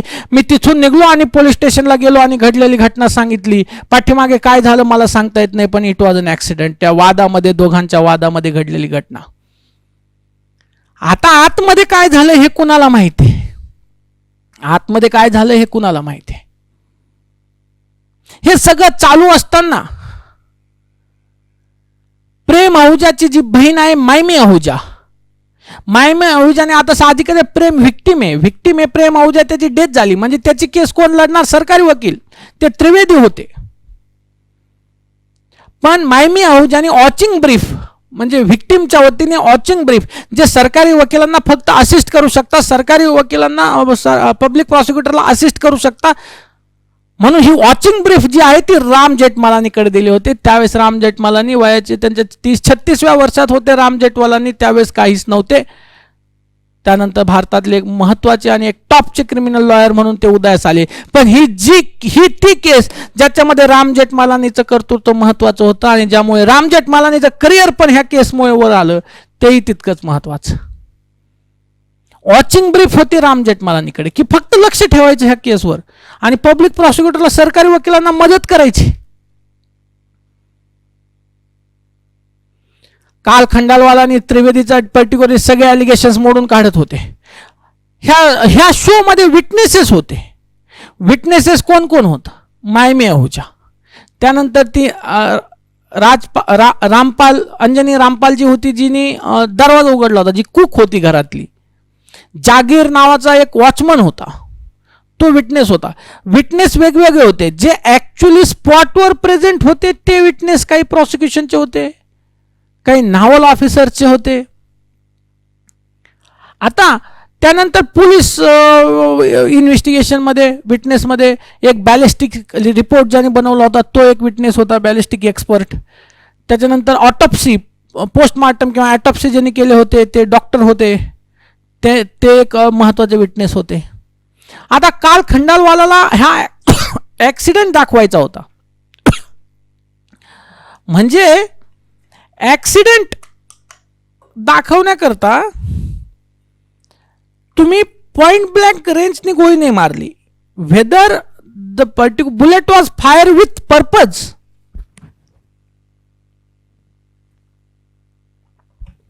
और इट वॉज ॲक्सिडेंट.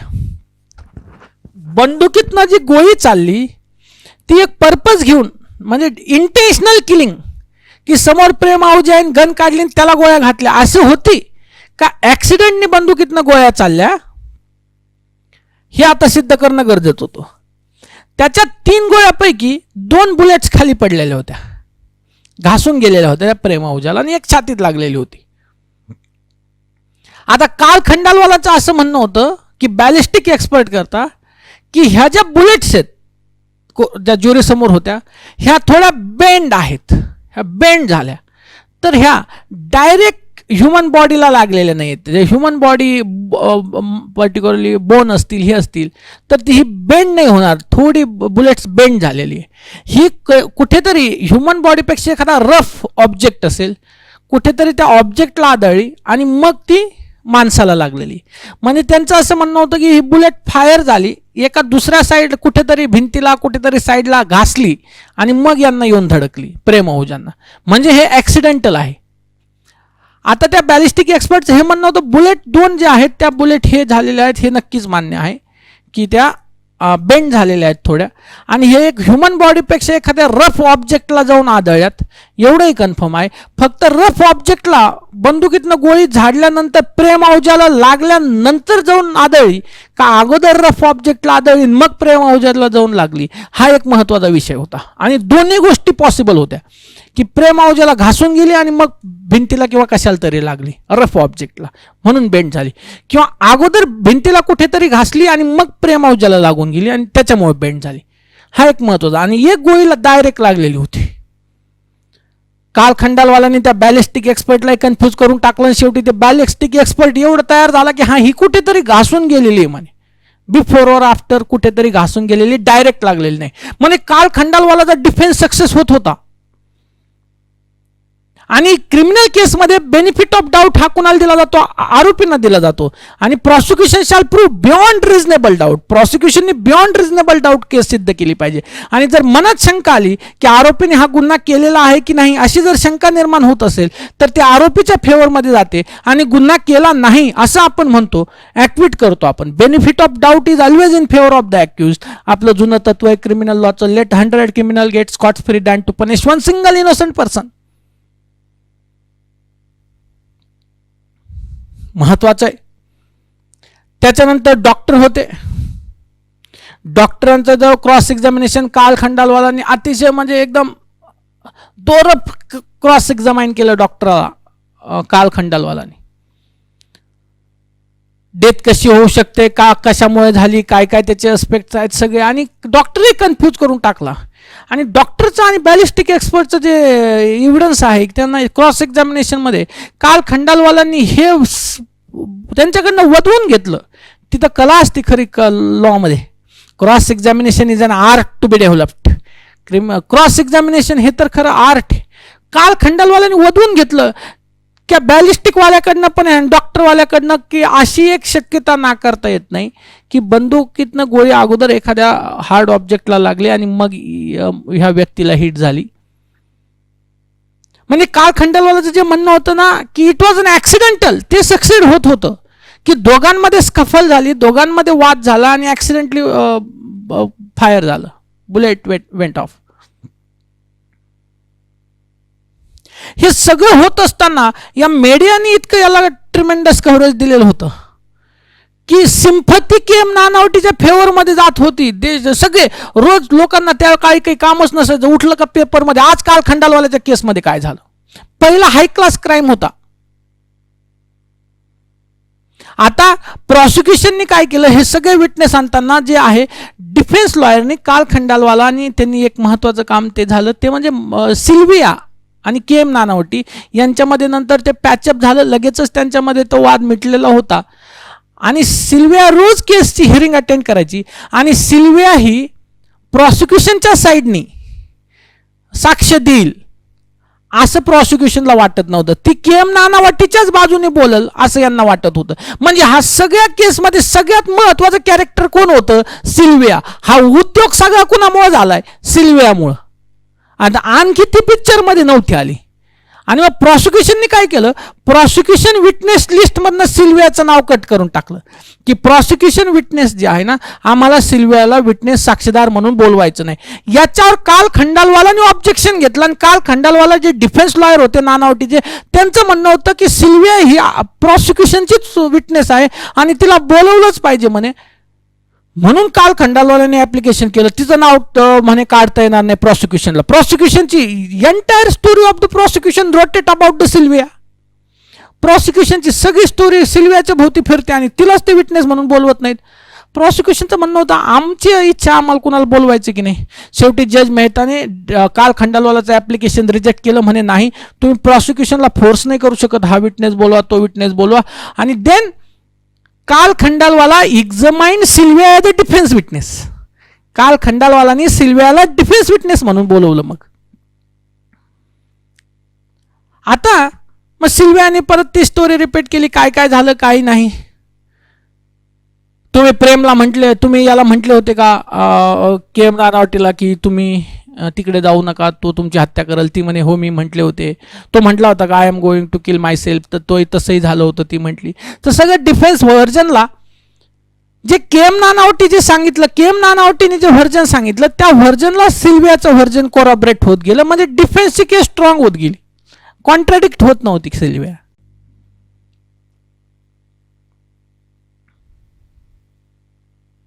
त्याच्यानंतर ह्या सगळ्या केसमध्ये ज्यावेळेस राम जेठमलानी वॉचिंग ब्रीफ होते तर त्यांनी एक गोष्ट सांगितली सरकारी वकिलांना, अरे म्हणे एक लक्षात घे, पंचनामा आहे तिथं, स्पॉट पंचनामा, आणि स्पॉट पंचनाम्यातले फोटोग्राफर पण एक विटनेस होता, आणि त्या तिथे एक फोटो असा आहे की प्रेम आहुजा हा त्याच्या बेडरूममध्ये बेडवर पडलेला आहे, आणि बेडवर पडलेला आहे, फक्त त्याच्या खाली कमरेला टॉवेल लावलेला आहे, टॉवेल लावलेला आहे, आणि त्याचा फोटो होता. तो बाथरूमच्या तिथून त्याला उचलून बेडवर ठेवलेलं होतं, त्यावेळेस तो टॉवेल तसाच होता. राम जेठमलानी सरकारी वकिलाला म्हटले, अरे एवढं यांचं म्हणणं आहे की प्रेम आहुजा आणि के एम नानावटीमध्ये आतमध्ये बंदुकीवरनं भांडणं झाले, एवढे बंदुकीवरनं भांडणं झाले, तर एवढ्या भांडणात टॉवेल कसा खाली नाही पडला, तो कसा तसाच राहिला अंगाला चिटकून. म्हणजे याचा अर्थ त्यांच्यामध्ये भांडणच नाही झाले, स्कफल झालीच नाही, इंटेन्शनली यांनी गोळ्या घातल्या. आणि त्या काळी इतकं म्हणजे मुंबईच्या रस्त्यावर जे स्ट्रीट व्हेंडर्स असायचे, छोटे छोटे वस्तू विकणारे असायचे, त्यांनी मग त्याचं न्यूजला यायला लागल्यानंतर त्यांनी बंदूक विकणाऱ्यांनी जाहिरात सुरू केली, स्लोगन नानावटी की पिस्टल बँग बँग बँग, म्हणजे जे बंदूक विकत होते ते म्हणायचे नानावटी की पिस्टल, आणि 3 गोळ्या झाडल्या होत्या म्हणून बँग बँग बँग. म्हणजे मुंबईच्या रस्त्याने ते वस्तू विकणारे लोक हे स्लोगन घेऊन वस्तू विकायची, त्याची क्रेज किती असेल तुम्ही पहा. त्याच्यानंतर टॉवेल विकणारे म्हणायचे की आहूजा का टॉवेल मरेगा तो भी नहीं गिरेगा, म्हणजे हा आहूजाचा टॉवेल माणूस मरेल पण टॉवेल खाली नाही सटकणार, आहूजा का टॉवेल. कारण त्या केसमध्ये तो मेलेला आहे, यांचं म्हणणं आहे भांडणात बंदूक चालली, मेलाय, पण टॉवेल तसाच आहे. तर टॉवेल विकणाऱ्यांनी सुरू केलं आहूजा का टॉवेल मरेगा तो भी नहीं गिरेगा, माणूस मरेल पण टॉवेल नाही निघणार. मग लोकांनी बंदूक आणि टॉवेल दोन्ही सोबत विकायला सुरुवात केली, नानावटी की pistol bang bang bang, Ahuja का टॉवेल मरेगा तो भी नहीं गिरेगा. तुम्ही जर तो पिक्चर पाहिला असेल रुस्तम, तर त्या रुस्तम पिक्चर मध्ये एक सीन आहे, पहा, एक छोटासा सीन आहे की एक पोरग रस्त्याने टॉवेल विकत असतं, आणि एक सीन येऊन जातो की विक्रम टॉवेल, असं एक सीन आहे त्या पिक्चरमध्ये. ते का घेतला असेल तो सीन, कारण त्या काळी 60च्या दशकामध्ये तो एक हे होऊन गेला, मुंबईत व्यवसाय करणाऱ्या लोकांकरता स्लोगन होऊन गेला, आहूजा का टॉवेल नानावटी की पिस्टल, इतकी त्या केसची क्रेज होती. मुंबईमध्ये 60च्या दशकाची मुंबई जर पिक्चरमध्ये दाखवायची असेल ना, तर के एम नानावटीच्या केस शिवाय तो पिक्चर पण कंप्लीट होऊ शकत नाही. मध्ये करण जोहरचा एक पिक्चर आला होता ज्यामध्ये 60च्या दशकातली मुंबई दाखवली होती, बॉम्बे वेल्वेट नावाचा, अंडरवर्ल्ड आणि 60च्या दशकातली मुंबई. आणि त्या बॉम्बे वेल्वेटमध्ये एक गाणं, एका गाण्यामध्ये एक पॅरेग्राफ आहे, तुम्ही ऐकलं असेल तर, ये सिल्विया ये तूने क्या किया. सिल्विया म्हणजे ही सिल्विया, के एम नानावटीची बायको, म्हणजे ही इतकी त्या केसला ना इतकी मोठी क्रेज होती. पुढे जाऊयात. हे सगळं होत असताना राम जेठमलानी सांगितलं की तू फोकस कर. कशावर फोकस कर, की त्या टॉवेल कसा नाही सटकला, यांचे भांडणं झाले, यांची सगळी थिअरी डिस्ट्रॉय होते ऍक्सिडेंटची. आणि हे सगळं होऊन सगळा डिफेन्स मांडल्यानंतर, सगळं व्हर्जन आल्यानंतर, नंतर जॉन लोबोने नानावटीच्या अगेन्स्टच, जो ACP जॉन लोबो होते त्यांनी नानावटीच्या अगेन्स्टच त्याच्यामध्ये एव्हिडन्स दिला. फक्त त्यांनी ते गोष्ट सांगता नाही आली त्यांना की त्यांनी येऊन माझ्यासमोर कबूल केलं, कन्फेस केलं की आय शॉट अ मॅन, कारण confession made before police officer is not admissible. आणि काल खंडालवालानी पण जॉन लोबोला कोर्टात कमीत कमी वेळात ते वाक्य वापरूनच दिलं नाही, बाकीचं सगळं सांग. असं एका ठिकाणी असं म्हटलेलं आहे की काल जॉन लोबो ज्यावेळेस के एम नानावटीच्या अगेन्स्ट एव्हिडन्स देत होते त्यावेळेस अगोदर ते नानावटीला बाहेर भेटले आणि के एम नानावटीला म्हटले, I am sorry, I am going to testify against you, मला माफ करा, मी तुमच्या विरुद्ध कोर्टात साक्ष देणार आहे. त्यावेळेस के एम नानावटी त्यांना म्हणले don't worry about me. John लोबोला ACPला ते म्हटले डोंट वरी अबाउट मी, माझी काळजी करू नका, म्हणे just go and do your duty, जा आणि तुम्ही तुमची ड्युटी करा. हे असं बऱ्याच ठिकाणी म्हटलं गेलेलं आहे. पण जॉन लोबो यांनी, ACP जॉन लोबो रिटायर्ड झाल्यानंतर त्यांनी त्यांची जी बायोग्राफी लिहिलेली आहे, त्यांच्या पुस्तकामध्ये त्यांनी के एम नानावटीच्या केसच्या सगळ्या डिटेल्स जरी दिलेल्या असतील तरी जॉन लोबोने ह्या वाक्याचा कुठे उल्लेख केला नाही की मी के एम नानावटीला असं म्हटलं होतं की I am sorry, I am going to testify against you. So हा सगळा मिस्ट्री, सगळा इतिहासाचा गोंधळच आहे हा के.एम. नानावटी म्हणजे. म्हणून तर इतकी महत्वाची आहे. आता बाहेर मीडियामध्ये रोज टीव्ही, रोज न्यूजपेपरला K M. Nanavati, K M. Nanavati. Jury लोक आतमध्ये जाताना पेपर द्यायचे यांना बाहेर, नानावटी जिंदाबादच्या घोषणा बाहेर, कोर्ट कॅम्पस सगळा दणानून सोडायची. एक दिवस ते जज मेहता म्हटला, अरे हे काय म्हणे, माझ्या कोर्टरूम आहे का, सर्कस करून टाकली म्हणे माझ्या कोर्टरूमला. काल खंडालवालाने ज्यावेळेस त्यांचं आर्ग्युमेंट कन्क्लूड केलं तर कोर्टामध्ये लोक उठून टाळ्याबिळ्या वाजवत होते, स्टँडिंग ओवेशन. ते जज मेहता म्हटले, अरे हे काय सर्कस लावली काय म्हणे, स्टँडिंग ओवेशन. भाषण नव्हतं देत ते. इतकी त्या केस, इतकी महत्वाची केस ही भारताच्या इतिहासातली पहिली आणि शेवटची केस ज्याच्यामध्ये नेव्हीचा ॲडमिरल, नेव्हीचे हेड साक्षीदार म्हणून आले. के.एम. नानावटीचा पॉवर पहा. ते पॉलिटिकल सर्कलमध्ये, पॉलिटिकल सर्कलमध्ये किंवा दिल्लीत के.एम. नानावटीची ताकद किती होती. Admiral of the navy, head of the naval staff, नेव्हीच्या स्टाफचे हेड ॲडमिरल, हे स्वतः के.एम. नानावटीच्या केसमध्ये विटनेस म्हणून आले. के.एम. नानावटीचे काल खंडालवालाला असं दाखवायचं होतं की के.एम. नानावटी हा इतके ऑनेस्ट आणि असे ऑफिसर होते की त्यांनी नेव्हीमध्ये एक प्रॅक्टिस असते, हिटिंग मूव्हिंग टार्गेट और शूटिंग मूव्हिंग टार्गेट. म्हणजे की असा एखादा बल्ब घेतात आणि तो बल्ब सोडतात आणि तो बल्ब मूव्ह करत असतो आणि ते मूव्ह करणाऱ्या बल्बला तुम्ही निशाणा साधायचा असतो आणि 6 पैकी 6 गोळ्या मारल्या आणि एक जर तर निशाणा मूव्हिंग टार्गेटला लागला तर तुमची शूटिंग कॅपॅसिटी चांगली असते. 2 लागल्या तर अतिशय चांगली असते, उत्कृष्ट असते. 2-3 लागल्या तर के.एम. नानावटीचं रेकॉर्ड होतं, त्यांनी जर पर्टिक्युलरली 6 गोळ्या मारल्या तर 2 ते 3 वेळा मूव्हिंग टार्गेट हिट करायचे. म्हणजे असं इकडं फिरणारा बल्बला त्यांनी गोळ्या मारल्या, इकडे तिकडे फिरणारा बल्बाला गोळ्या मारल्या तरी 6 पैकी 2 वेळा परफेक्ट लागायच्या. काल खंडालवाला हे दाखवायचं होतं की जर के.एम. नानावटीला जर प्रेम आहुजाला मारायचं असतं ना तर छातीत 3 गोळ्या लागल्या असत्या. एवढ्याशा रूममध्ये प्रेम आहुजा पायाला किती असतं, इकडून इकडे पायाला असतं तरीच छातीत 3 गोळ्या हाणल्या असत्या के.एम. नानावटीने. एवढा त्यांचा पर्टिक्युलरली निशाणा योग्य होता. के.एम. नानावटीचा निशाणा चुकलाय म्हणजे त्यांना मारायचं नव्हतं, हे ॲक्सिडेंटल होतं, हे दाखवायचं होतं के.एम. नानावटीला. कारण मूव्हिंग ऑब्जेक्टला गोळ्या मारणारा माणूस, परफेक्ट गोळ्या मारणारा माणूस, त्या प्रेमावजी इकडे इकडे किती पळाला असतं एवढ्याच्या रूममध्ये, त्या छातीवर 3 गोळ्या मारल्या असते if there was intention to call death, किंवा त्यांना जीवच मारायचा पर्टिक्युलरली हेतू असता तर. आणि म्हणून ते किती ऑनेस्ट ऑफिसर आहेत हे सांगण्याकरता ॲडमिरल ऑफ द नेव्ही, दिल्लीहून ॲडमिरल ऑफ द नेव्ही आले. मुंबईमध्ये सगळा नेव्हीचा गाड्यांचा ताफा, कोर्टरूममध्ये बाहेर सगळी सिक्युरिटी, आतमध्ये सिक्युरिटी, त्याच्यात ते नेव्हीचे ॲडमिरल. म्हणजे सगळं वातावरणच बदलून गेलं. त्या केसला सगळं व्ही.आय.पी. कल्चरच होतं. मीडिया ट्रायल तर होताच होता, नुसतं ग्लॅमर. हे मी सांगतो ना, स्वातंत्र्यानंतरची पहिली ग्लॅमरस केस म्हणा तुम्ही. हाय क्लास सोसायटीमधला क्राईम. 59 ब्रिटिश लोकांचं सुद्धा याच्यावर लक्ष होतं. एक तर इंटरनॅशनल मीडियाचं लक्ष होतं, जगातली मीडिया पण लक्ष देऊन होते, ब्रिटनमधले लोक पण युकेतले लक्ष देऊन होते. एक तर सिल्विया ब्रिटनची होती म्हणून, आणि जस्ट आपण स्वातंत्र्य मिळालं होतं, आणि के.एम. नानावटीने रॉयल नेव्हीमध्ये ब्रिटिशांना पण सर्व केलेलं होतं त्या काळात, म्हणून त्यांचंही लक्ष होतं, इंटरनॅशनल मीडियाचं लक्ष होतं या केसमध्ये. आणि एवढं सगळं के.एम. नानावटीचं दिवस रात्र पेपरला वाचून वाचून वाचून ज्युरीचं माइंड झालं डायल्यूट. 9 ज्युरी होते आणि 9 ज्युरीने डिस्कशन करून पहिला प्रश्न होता की whether K M. Nanavati has committed murder. दुसरा प्रश्न होता whether it was culpable homicide not amounting to murder as there was a grave and sudden provocation, and whether it was an accident. म्हणजे के.एम. नानावटी हा खून आहे का, किंवा हा सदोष मनुष्यवध जो खून होत नाही, culpable homicide not amounting to murder आहे का, की हा ॲक्सिडेंट आहे. आणि 9 पैकी 9 ज्युरी होते, ते 9 म्हातारे होते त्यावेळेस. 9 पैकी 8 jury pronounced him not guilty. K M. Nanavati is not guilty of murder, K M. Nanavati is not guilty of murder. आणि 8 ज्युरीने सांगितलं yes there was an accident. 9 पैकी 8 ज्युरी म्हटले नाही नाही हा खून नाही, हा सदोष मनुष्यवध, culpable homicide not amounting to murder पण नाही, आणि हे काय आहे तर हे आहे ॲक्सिडंट. 9 पैकी 8 ज्युरी म्हटले. ते जज मेहतानी तर डोक्याला हातच लावून घेतला. अरे तिथं टॉवेल आहे, टॉवेल सरकला नाही आणखी, एवढं सगळं दिसतंय की त्यांनी गोळ्या घातलेल्या आहेत, मोटिव्ह आहे, याचं प्रिपरेशन आहे, आणखी काय पाहिजे तुम्हाला. आणि ज्युरीने सांगितलं नॉट गिल्टी.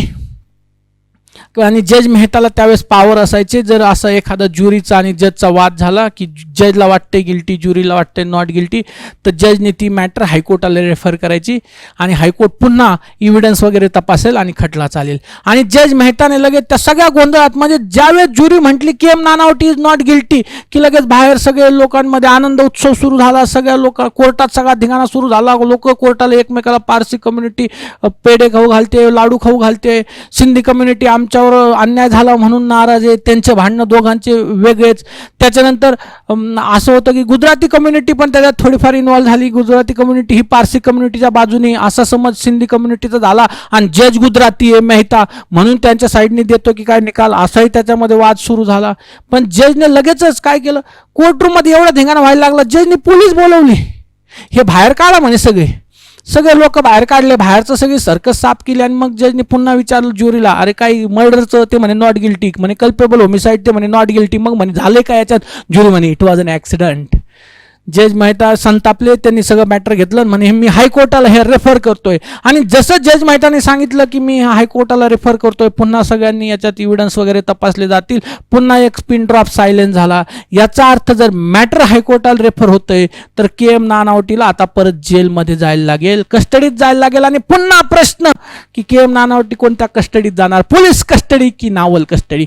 आणि पुन्हा वकिलांचे भांडणं सुरू झाले. कालखंडालाचं म्हणणं होतं नावल कस्टडी.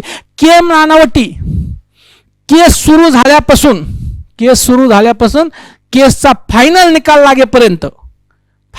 लागेपर्यंत 2 वर्षाच्या काळात जवळपास त्या 27 एप्रिल 1959 नंतर नानावटी हे नेव्हीच्या कस्टडीमध्ये होते. के एम नानावटी पोलीस कस्टडीमध्ये केव्हाच नव्हते. ज्यावेळेस सुप्रीम कोर्टाने के एम नानावटीला मर्डर करता दोषी धरलं, त्याच वेळेस के एम नानावटी पोलीस कस्टडीमध्ये गेले. तोपर्यंत के एम नानावटी नेव्हीच्या कस्टडीमध्ये होते. पिक्चरमध्ये जे दाखवलं रुस्तुममध्ये की नानावटी म्हणतायत मी याला पोलीस कस्टडीत जातो, ते चुकीचं आहे. नानावटी कधीच पोलीस कस्टडीत नव्हते, नानावटी नेव्हीच्या कस्टडीत होते, नावल कस्टडी. आणि तुम्हाला तर माहिती आहे नावल कस्टडी म्हणजे सगळ्या फॅसिलिटीज इज इक्वल टू होमच, सेकंड होमच असतं नेव्हीच्या ऑफिसरचं ते. आणि मग हायकोर्टात मॅटर गेलं. हायकोर्टात आता लीगल टीम पुन्हा बॅटल सुरू झाली, एक मोठी बॅटल सुरू झाली. Whether it is a culpable homicide not amounting to murder, whether it is a murder, whether there was a grave and sudden provocation. सरकारी वकील होते वाय चंद्रचूड, पब्लिक प्रॉसिक्युटर जे होते हे वाय चंद्रचूड होते. त्याच्यानंतर हायकोर्टामध्ये के एम नानावटीची टीम बदलली. मुल्लानी AS चारी यांना पर्टिक्युलरली तिथं एंगेज केलं, कारण ज्युरी ट्रायल किंवा ट्रायलमध्ये कालखंडालवाला एक्सपर्ट होते. मग हायकोर्टातले एक्सपर्ट त्यांनी तिथे घेतले. हायकोर्टात सगळं हायकोर्टाने तपासून पाहिलं आणि डिव्हिजन जज होते पर्टिक्युलरली जस्टिस शेलाट आणि जस्टिस नाईकची बेंच होती बॉम्बे हायकोर्टासमोर. आणि ह्या दोघांनी काय सांगितलंय, तर ह्या दोघांनी सांगितलं की K M Nanavati is guilty of murder. अरे म्हणे हा मर्डर आहे, क्लिअर कट मर्डर आहे, ॲक्सिडेंटचा संबंधच नाही. आणि ते प्रोनाउन्स द जजमेंट आणि high court held that K. M. Nanavati is guilty of a murder and sentenced K. M. Nanavati for imprisonment for life.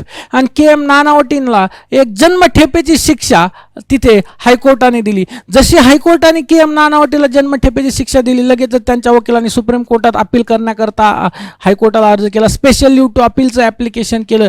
Sentence suspend करण्याचाही अर्ज केला.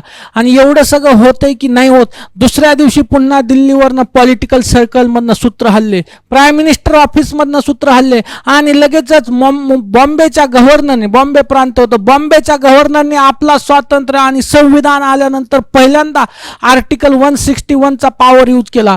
आणि under article 161 the governor of the Maharashtra suspended the sentence of K M Nanavati.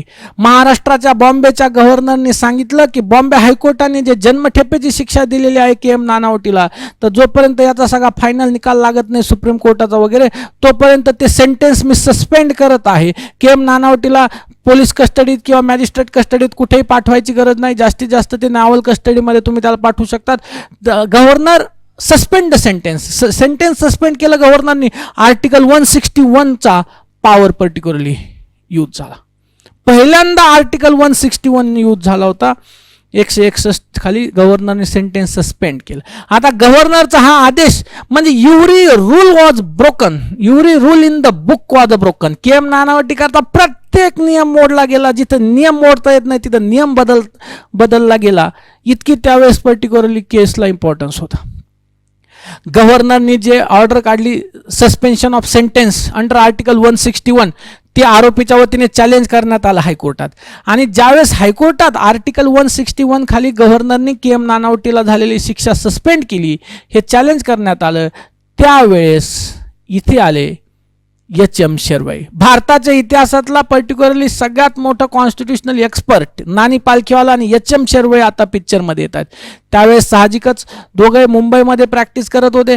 H M शेरवई त्यांनी सुद्धा critical commentary on Indian कॉन्स्टिट्यूशनवरचं सगळ्यात मोठं book त्यांनी लिहिलं. आणि नानीभाई जीजीभाई पालखीवाला आणि नानी पालखीवाला आपण ज्याला म्हणतो, हे भारताच्या इतिहासातला आत्तापर्यंत जे सगळ्यात मोठे वकील, त्यांचा इतिहास आपण केशवानंद भारतीमध्ये ह्या दोघांची लिगल बॅटल पाहिलेली, एच एम शेरवई आणि नानी पालखीवाला. अगेन राम जेठमलानीकडे केस सिल्विया मायमी आहुजानी का दिली प्रेम आहुजाची वॉचिंग ब्रीफ, कारण मायमी आहुजा प्रेम आहुजा ते सिंधी होते आणि Ram Jethmalani he is also Sindhi. He was 36 at that time, he was junior.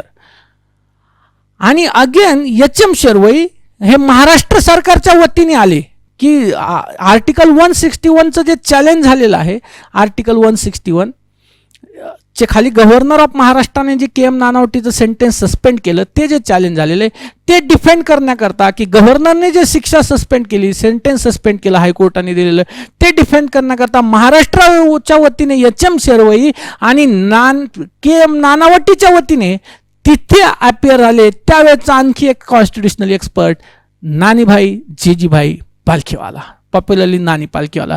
So नानी पालखीवाला हे गव्हर्नरने जे सेंटेन्स सस्पेंड केलंय के एम नानावटीचं, तर आरोपी ते सस्पेंड केलेलं सेंटेन्स जे आरोपीने चॅलेंज केलं की गव्हर्नरला आर्टिकल 161 खाली हे करण्याचा अधिकार नाही, matter is sub judice pending in the Supreme Court etcetera. तर हे सेंटेन्स सस्पेंड केलंय हे बरोबर कसं आहे, हे महाराष्ट्र शासनाच्या वतीने सांगत होते एच एम शेरवई. आणि हे सेंटेन्स सस्पेंड जे केलंय गव्हर्नरनी हे बरोबर कसं आहे, हे आरोपी के एम नानावटीच्या वतीने सांगत होते नानी पालखीवाला. तर टू पारसी डायन ऑफ द बार मधले पारसी पर्टिक्युलर दोन मोठे वकील पारसी कम्युनिटीचे एच एम शेरवई आणि नानी पालखीवाला एकाच बाजूने लढत होते. थोडक्यात बॉम्बे हायकोर्टाने साहजिकच बॉम्बे हायकोर्टाने असं ऑब्झर्व केलं की गव्हर्नरने जे आर्टिकल 161 खाली हा आदेश काढलाय तो बरोबर आहे, योग्य आहे, मान्य आहे, सस्पेंड करता येतं, पण गव्हर्नरने असं अनप्रेसिडेंटली इंटरव्हीन करायला नाही पाहिजे असंही बॉम्बे हायकोर्टाने आपल्या जजमेंटमध्ये ऑब्झर्व केलं. हे चुकीचं आहे. अनप्रेसिडेंटली तुम्ही असं हजारो केसेस सोडल्या आणि तुम्हाला के एम नानावटीचीच केस बरी आठवली म्हणे. के एम नानावटीच्या केसमध्येच बरं तुम्ही अचानक पहिल्यांदाच पॉवर यूज केला, पहिल्यांदा तो नोटिफिकेशन काढलं सेंटेन्स सस्पेंड करण्याचं, तर थोडं इनडायरेक्टली हायकोर्टाने क्रिटिसाइज केलं. पण जी कॉन्स्टिट्युशनल व्हॅलिडिटी चॅलेंज झाली होती त्या ऑर्डरची गव्हर्नरच्या, तर दॅट इज कॉन्स्टिट्युशनली व्हॅलिड असं हायकोर्ट म्हटलं. म्हणजे सेंटेन्स सस्पेंड जे झालं ते बरोबर होतं. म्हणजे नानावटीला आणखी कुठे जेलमध्ये जायची वेळ नाही आलेली, लक्षात घ्या. ट्रायल चालू असताना नावल कस्टडीमध्ये होते, नंतर तर निवांतच होते, सेंटेन्स सस्पेंड होतं, ते पण गव्हर्नरकडनं. सुप्रीम कोर्टात केस गेली. सुप्रीम कोर्टासमोर प्रश्न होता पहिला, whether it was a murder, whether it was a culpable homicide not amounting to murder, whether it was an accident. Accident नव्हता. सुप्रीम कोर्ट म्हणलं ॲक्सिडेंटचा तर काही संबंधच नाही, मर्डर आणि culpable homicide not amounting to murder. एक महत्त्वाचा प्रश्न सुप्रीम कोर्टासमोर होता. ह्या केसमध्ये वेगवेगळे अँगल होते, पण एक महत्त्वाचा प्रश्न होता सुप्रीम कोर्टासमोर की whether there was a grave and sudden provocation. ह्या केसमध्ये के एम नानावटीला प्रेम आहुजाने ग्रेव्ह अँड सडन प्रोव्होकेशन केलं का, whether there was a provocation or not, whether there was a grave provocation or not, and whether there was a sudden provocation or not. कारण जर केस grave आणि sudden प्रोव्होकेशनच्या व्याख्येमध्ये बसते तर it is a culpable homicide not amounting to murder.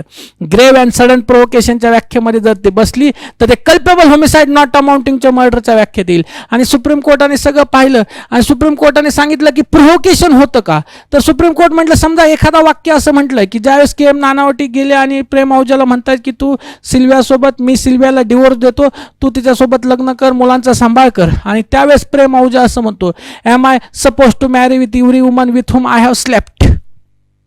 हे वाक्य एखाद्याला प्रोव्होक करू शकतं की नाही, हे प्रोव्होकेशन आहे की नाही? तर Supreme Court answered yes there was a provocation, no doubt there was a provocation. Provocation होतं म्हणे whether there was a grave provocation or not. एखाद्या पर्टिक्युलरली त्या सिल्वियाचा हजबंड के.एम. नानावटीला एखादा व्यक्ती प्रेम औजा असं म्हणतो, तर weather it is a grave provocation or not.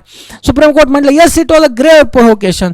पण प्रश्न होता whether there was a sudden provocation or not. Supreme Court answered the third issue in negative and Supreme Court held that there was no sudden provocation, though there was a grave provocation, it was not a sudden.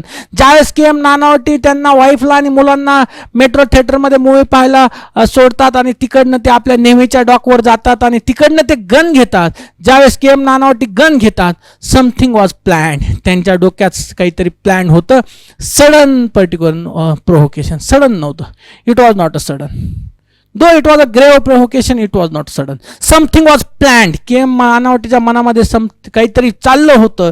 म्हणजे सुसायडलचे तर कुठे काही symptom दिसत नव्हते, आत्महत्येचे symptom दिसत नव्हते. मग आता हे एक एक वाक्य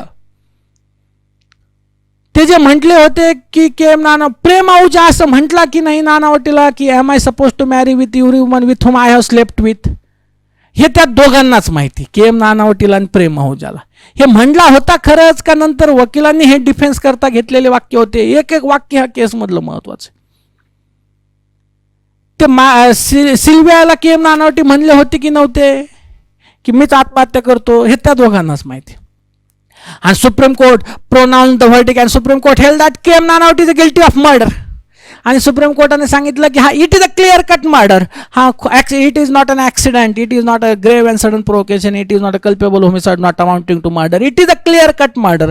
हा खून आहे. आणि Supreme Court sentence KM. Nanavati for imprisonment for life. K M. नानावटीला इम्प्रिझनमेंट फॉर लाईफ करता जन्मठेपेची शिक्षा देण्यात आली. के.एम. नानावटीला सुप्रीम कोर्टाने जन्मठेपेची शिक्षा दिल्यानंतर के.एम. नानावटीला जेलमध्ये पाठवण्यात आलं, आर्थर रोड जेलमध्ये पाठवण्यात आलं. जेलमध्ये पण ते जरी आर्थर रोडच्या जेलमध्ये जरी होते तरी सुद्धा मुंबईच्या त्यांना घरून डब्बा येत होता, सगळ्या फॅसिलिटी मिळत होत्या. आणि के.एम. नानावटीची लिगल टीम आणि नेव्ही पुन्हा एकदा नव्याने ताकदीला लागली की के.एम. नानावटीला कसं सोडता येईल. आणि के.एम. नानावटीला सोडण्याकरता एक मोहीम सुरू झाली, स्वाक्षरी मोहीम सुरू झाली की देशाचा इतका मोठा नेव्हीचा ऑफिसर, कमांडर, इतका मोठा कमांडर, देश इतका ऑनेस्ट ऑफिसर, देशाकरता एवढे सगळे काम केलेलं आहे आणि याला माफ करावे, पार्डन करावं, याला शिक्षा माफ करण्यात यावी, याला ही शिक्षा माफ करण्यात यावी असं म्हणून पर्टिक्युलरली एक मोहीम देशभर स्वाक्षरी मोहीम सुरू झाली. वकिलांनी सुप्रीम कोर्टात अर्ज केले की यांना पेरल देण्यात यावीत, हे करण्यात यावा. सगळं चालू होतं. हे सगळं चालू असताना गव्हर्नरकडे के.एम. नानावटीचा पार्डनिंग पॉवरचा अर्ज गेला. 2 वर्ष तोपर्यंत के.एम. नानावटी जेलमध्ये राहिलेले होते. पंडित नेहरू पंतप्रधान होते आणि त्यांची बहीण विजयालक्ष्मी पंडित ह्या महाराष्ट्राच्या गव्हर्नर होत्या. विजयालक्ष्मी पंडित महाराष्ट्राच्या गव्हर्नर आहेत आणि त्यांच्याकडे के.एम. नानावटीची पार्डनिंग पॉवरची फाईल येऊन पडली की के.एम. नानावटीला सगळी शिक्षा माफ करा. जो कॉन्स्टिट्युशनल अधिकार आहे प्रेसिडेंट आणि गव्हर्नरचा, तो संविधानाने दिलेला अधिकार आहे, ती शिक्षा माफ करण्यात येते. म्हणून ती फाईल विजयालक्ष्मी पंडितच्या टेबलवर येऊन पडली. आणि ॲट द सेम टाइम बाहेर स्वाक्षरी मोहीम नेहमीने पुन्हा आपली ताकद ओतली. सगळे न्यूजपेपर सगळे ठिकाणी के.एम. नानावटीला माफ केलं पाहिजे असं एक पुन्हा एक इमेज क्रिएट करण्यात आली. पण एक माहिती होतं की जर के.एम. नानावटीला माफ केलं तर सिंधी कम्युनिटी नाराज होईल. आणि म्हणून त्याच सेम वेळी त्या मुंबईमध्ये सिंधी कम्युनिटीचं एक महत्त्वाचा व्यक्ती भाई प्रताप एक महत्त्वाचे सिंधी कम्युनिटीची व्यक्ती, त्यांना गोल्ड स्मगलिंगच्या आरोपाखाली त्यांना अटक झालेली होती आणि त्यांना शिक्षा झालेली होती आणि त्यांची शिक्षा वाढवण्यात आलेली होती, इन्हान्स करण्यात आली होती कोर्टाने. आणि त्या भाई प्रताप यांची पण फाईल पार्डनिंग पॉवर करता विजयालक्ष्मी पंडितच्या टेबलवर होती. आता प्रश्न असा होता की जर के.एम. नानावटीला पार्डन करायचं असेल तर पारसी कम्युनिटीनुसार के.एम. नानावटीला पार्डन करायचं असेल तर सिंधी कम्युनिटी नाराज होईल आणि सिंधी कम्युनिटीची नाराजी दूर करण्याकरता भाई प्रताप हे जे सिंधी कम्युनिटीचे एक लीडर आहेत त्यांची शिक्षा माफ केली पाहिजे. इथे मग सगळ्या कम्युनिटीचं प्रेशर निर्माण झालं. पारसी कम्युनिटीने किंवा के.एम. नानावटी करता जे माफीची स्वाक्षरी मोहीम चालू होती त्याच्यात शेवटी असं ठरलं की जर के.एम. नानावटीला पार्डन करायचं असेल तर भाई प्रतापला ही शिक्षा माफ करून द्या. आणि मग त्या स्वाक्षरी मोहीमवर सगळ्यात शेवटी कम्युनिटीच्या प्रेशर खाली प्रेम आहुजाची बहीण जी होती, जी मायमी आहुजा, त्या मायमी आहुजाने पण स्वाक्षरी केली की ठीक आहे, तुम्हाला के.एम. नानावटीला पार्डन करायचं असेल तर करा, हरकत नाही. कारण कम्युनिटीचं प्रेशर होतं की प्रेम आहुजाची डेथ झाली मान्य आहे, पण त्याच्यामुळे कम्युनिटीचा एक लीडर बाहेर येत आहे, भाई प्रताप सारखा, तर चांगला आहे, त्यांची शिक्षा माफ होत असेल तर तू पण ती साईन कर. आणि तिने ती शेवटी त्या फाईलवर साईन केली. And then Vijayalakshmi Pandit crack the deal. महाराष्ट्राच्या गव्हर्नर विजयालक्ष्मी पंडित यांनी डील क्रॅक केली आणि एकाच दिवशी अर्धा तासाच्या अंतराने पहिल्यांदा त्यांनी के.एम. नानावटीच्या पार्डनिंग पॉवरच्या फाईलवर साईन केली आणि के.एम. नानावटीला सगळी शिक्षा माफ म्हणून पार्डन करून टाकलं. के.एम. नानावटीची शिक्षा माफ झाली. त्याच्यानंतर भाई प्रतापची फाईल अर्ध्याच तासाने साईन करण्यात आली आणि भाई प्रतापला पण सेंटेन्स माफ करण्यात आलं. त्यानंतर के.एम. नानावटी जेलमधनं सुटले, जेलमधनं त्यांना शिक्षा माफ झाली. त्यानंतर त्यांनी आपले वाईफ, आपले 3 मुलं के.एम. नानावटीने सोबत घेतले आणि भारत देश सोडला. KM. Nanavati after that settle down in Canada, died in 2003. KM. Nanavati 2003 मध्ये ते आपल्या कुटुंबासोबत, ह्या केस नंतर त्यांना गव्हर्नरने शिक्षा माफ केल्यानंतर यांनी आपलं सगळी फॅमिली घेतली आणि ते कॅनडामध्ये जाऊन सेटल झाले. KM. Nanavati settle down in Canada, died in 2003. जरी के.एम. नानावटीची 2003 मध्ये मृत्यू झाला असेल, पण जोपर्यंत मर्डर आणि culpable homicide not amounting to murder आहे आणि जोपर्यंत ग्रेव्ह अँड सडन प्रोवोकेशन आहे, जोपर्यंत IPC आहे, तोपर्यंत के.एम. नानावटी ह्या इतिहासामध्ये जिवंत राहणार. जोपर्यंत तुम्हाला जेव्हा जेव्हा ग्रेव्ह अँड सडन प्रोवोकेशन हा शब्द येईल, जेव्हा जेव्हा culpable homicide not amounting to murder हा शब्द येईल, त्यावेळेस तुम्हाला के.एम. नानावटी वाचल्याशिवाय पर्याय नाही. ही इतकी भारताच्या इतिहासातली सगळ्यात मोठी केस आहे. K M. Nanavati died in 2003. Sylvia आणखी आहे, ती जिवंत आहे आणखी, तिला काही नाही झालं. 2017 साली तिने एक शेवटचा इंटरव्ह्यू दिला होता एक, आणि आजही लोक, आता 17 नंतर आणखी परत तिची काही न्यूज आली नव्हती. मध्ये काही एखाद्या न्यूजपेपरला फ्लॅश झाली होती की सिल्वियाची डेथ झाली अशी, पण 2017 मध्ये तिने सिल्वियानी एका न्यूजपेपरला पुन्हा इंटरव्ह्यू दिला होता. आजही रिसर्चर लोक जे आहेत ना, तर सिल्वियाला शोधत शोधत कॅनडात जातात. आजही रिसर्चर लोक ज्यांना त्या केसवर रिसर्च करायचा, PhD करायची, मूवी काढायचे, हे सिल्वियाला शोधत शोधत कॅनडात जातात आणि तिला विचारतात, खरं सांग काय झालं होतं त्या केसमध्ये, खरंच काय झालं होतं. म्हणजे तू असं म्हटली होती का के.एम. नानावटीला की तू तिकडे प्रेम आहुजाकडे गेला की तो तुला मारून टाकेल, किंवा प्रेम आहुजा तुम्हाला के.एम. नानावटीला म्हटली होती का प्रेम आहुजा तुला मारून टाकेल, किंवा के.एम. नानावटी असं म्हटलं होतं का, am I going to kill myself, मीच आत्महत्या करणार आहे. खरंच सांग काय झालं होतं. खरं काय झालं होतं हे 2-4 लोकांना माहिती होतं. एक तर त्या 2 लोकांना माहित होतं रूममध्ये काय झालं ते, म्हणजे के.एम. नानावटी आणि प्रेम आहुजा, ते दोघंही गेले. त्याच्यानंतर काळ खंडालवाला वकिलांना माहिती असेल काय झालं, डिफेन्स लॉयर, तेही गेले. आणि सिल्विया जी आहे, ती सिल्वियाने शेवटपर्यंत स्टोरी बदलली नाही. तिने सेम स्टँड मेंटेन केला की ती नेहमी सांगते की जे तुम्ही जजमेंटमध्ये वाचताय तर तसंच झालं होतं, दुसरं काही नाही झालं. हे भारताच्या इतिहासातली अशी केस आहे जिच्यामध्ये एक्झॅक्टली काय घडलं, खून घडला मान्य आहे, पण ते जे वर्डिंग नंतर प्लॅन केले गेले, तर इतक्या सुंदररित्या कशी वर्डिंग प्लॅन केले गेले, एवढ्या सुंदररित्या डिफेन्स तरी कसा मांडण्यात आला, हे ब्रेन चाइल्ड कुणाचं होतं, हा एक नोबल सीन कसा क्रिएट झाला कोर्टाला, एक कोर्टाची सर्कस झाल्यासारखं झालं आणि एक पिक्चरची स्टोरी क्रिएट करण्यासारखी केसच्या फॅक्ट्स क्रिएट करण्यात आल्या, डिफेन्स क्रिएट करण्यात आला. म्हणून ही आजच्या आपल्या देशातली एक महत्त्वाची केस आहे. That was the case of K M. Nanavati versus state of Bombay. भारताच्या इतिहासातली सगळ्यात मोठी केस, स्वातंत्र्यानंतरचा पहिला हाय क्लास क्राईम, ज्याच्यामध्ये ज्युरी सिस्टीम बंद झाली. के.एम. नानावटीच्या केसमध्ये निकाल आला, ज्युरीने सांगितलं के.एम. Nanavati is guilty. त्याच्या के.एम. नानावटीच्या ज्युरीचे निकाल दिल्यामुळे 1 मार्च 1960 केंद्राने नोटिफिकेशनच काढलं आणि सांगितलं ज्युरी सिस्टीम बंद, देशातली ज्युरी सिस्टीम बंद, अबेलिश करून टाकली. परत ये म्हातारे नकोच नको, ज्युरी सिस्टीम के.एम. नानावटीच्या केस नंतर बंद झाली. ही शेवटची केस जी ज्युरी सिस्टीम ट्राय झाली, के.एम. नानावटी, ही ती केस ज्याच्यामुळे देशातली ज्युरी सिस्टीम संपुष्टात आली. ही ती केस ज्याच्यामुळे रामजेठ मलानीचं करिअर वर आलं. ही ती केस ज्याच्यामुळे वायव्य चंद्रचूड यांना हायकोर्टात इलिव्हेशन होण्याकरता मदत झाली आणि वायव्य चंद्रचूड नंतर भारताचे chief justice of India, longest chief justice of India होऊन रिटायर्ड झाले. त्यांचे चिरंजीव धनंजय चंद्रचूड सध्या सुप्रीम कोर्टामध्ये जे पर्टिक्युलरली जज आहेत. ही भारताच्या इतिहासातली ती केस ज्याच्यामध्ये पंतप्रधान, प्राईम मिनिस्टरपासून, डिफेन्स मिनिस्टरपासून, गव्हर्नरपासून सगळ्यांनी इंटरफेअर केलं. हा भारताच्या स्वातंत्र्यानंतरचा हाय क्लास क्राईम, पहिला हाय क्लास सोसायटीमधला क्राईम, ज्याच्यावर अनेक पिक्चर आले, ज्याच्यावर अनेक पुस्तकं छापली गेली आणि जे आजही एक सस्पेन्स स्टोरी असल्यासारखं आहे. आजही आपण ती केस तेवढ्या महत्वाची म्हणून अभ्यास करतो. A perfect love angle triangle, a gentleman, a Parsi gentleman, a KM Nanavati, his English citizen wife Sylvia, and a Sindhi businessman Prem Ahuja. Perfect right angle triangle आहे. पायथागोरसला एवढा परफेक्ट ट्रायंगल केव्हा जमला नसेल तेवढा परफेक्ट ट्रायंगल या तिघांना जमला. एक टाइम फिजिक्सचे ट्रायंगल सोपे पण आहे, केमिस्ट्रीचे ट्रायंगल लय बेकार आहे. 3 जणांच्या केमिस्ट्रीच्या ट्रायंगलनी देशाची सगळी सिस्टीम कामाला लावली होती, सगळ्या ऑफिसर्स कामाला लावले होते.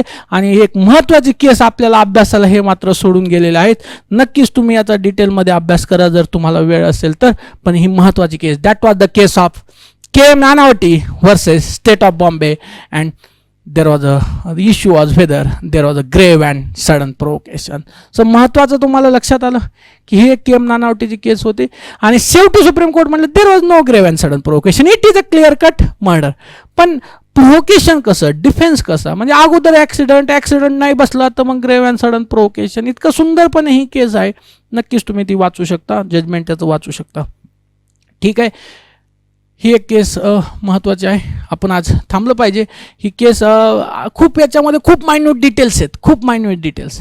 कसे त्याच्यात पिक्चर आले, कसे रिसर्च आले, कशी PhD झाली, कसे काय काय त्याच्यामध्ये बदल घडत गेले, व्हर्जन काय होतं, विटनेसेसचं काय म्हणणं होतं, KM नानावटीचे स्टेटमेंट त्याच्यामधले काय काय होते, असे खूप मायन्यूट डिटेल्स आहेत. एवढ्या मायन्यूट डिटेल्समध्ये आपल्याला जायची गरज नाही. KM नानावटी तुम्हाला जेवढी समजली तेवढी प्रमाणापेक्षा जास्त समजली. जास्त नॉलेजही धोकेदायक असतं, अति नॉलेज पण तुम्हाला धोकेदायक कधी कधी होऊन जातं स्पर्धा परीक्षेकरता.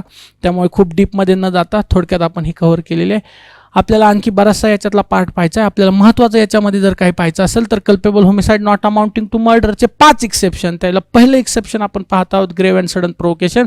आणि ते एक्सेप्शन पाहत असताना एक महत्त्वाची केस समजून घेणं गरजेचं आहे. That was the case of KM Nanavati versus state of Bombay. ती आज आपण समजून घेतलेली. तर culpable homicide not amounting to murder, grave and sudden provocation and other 4 exception, all remaining exception we'll discuss tomorrow. आज आपण थांबूयात. राहिलेले सगळे एक्सेप्शन आपण उद्याच्या लेक्चरमध्ये पाहूयात. थँक्यू.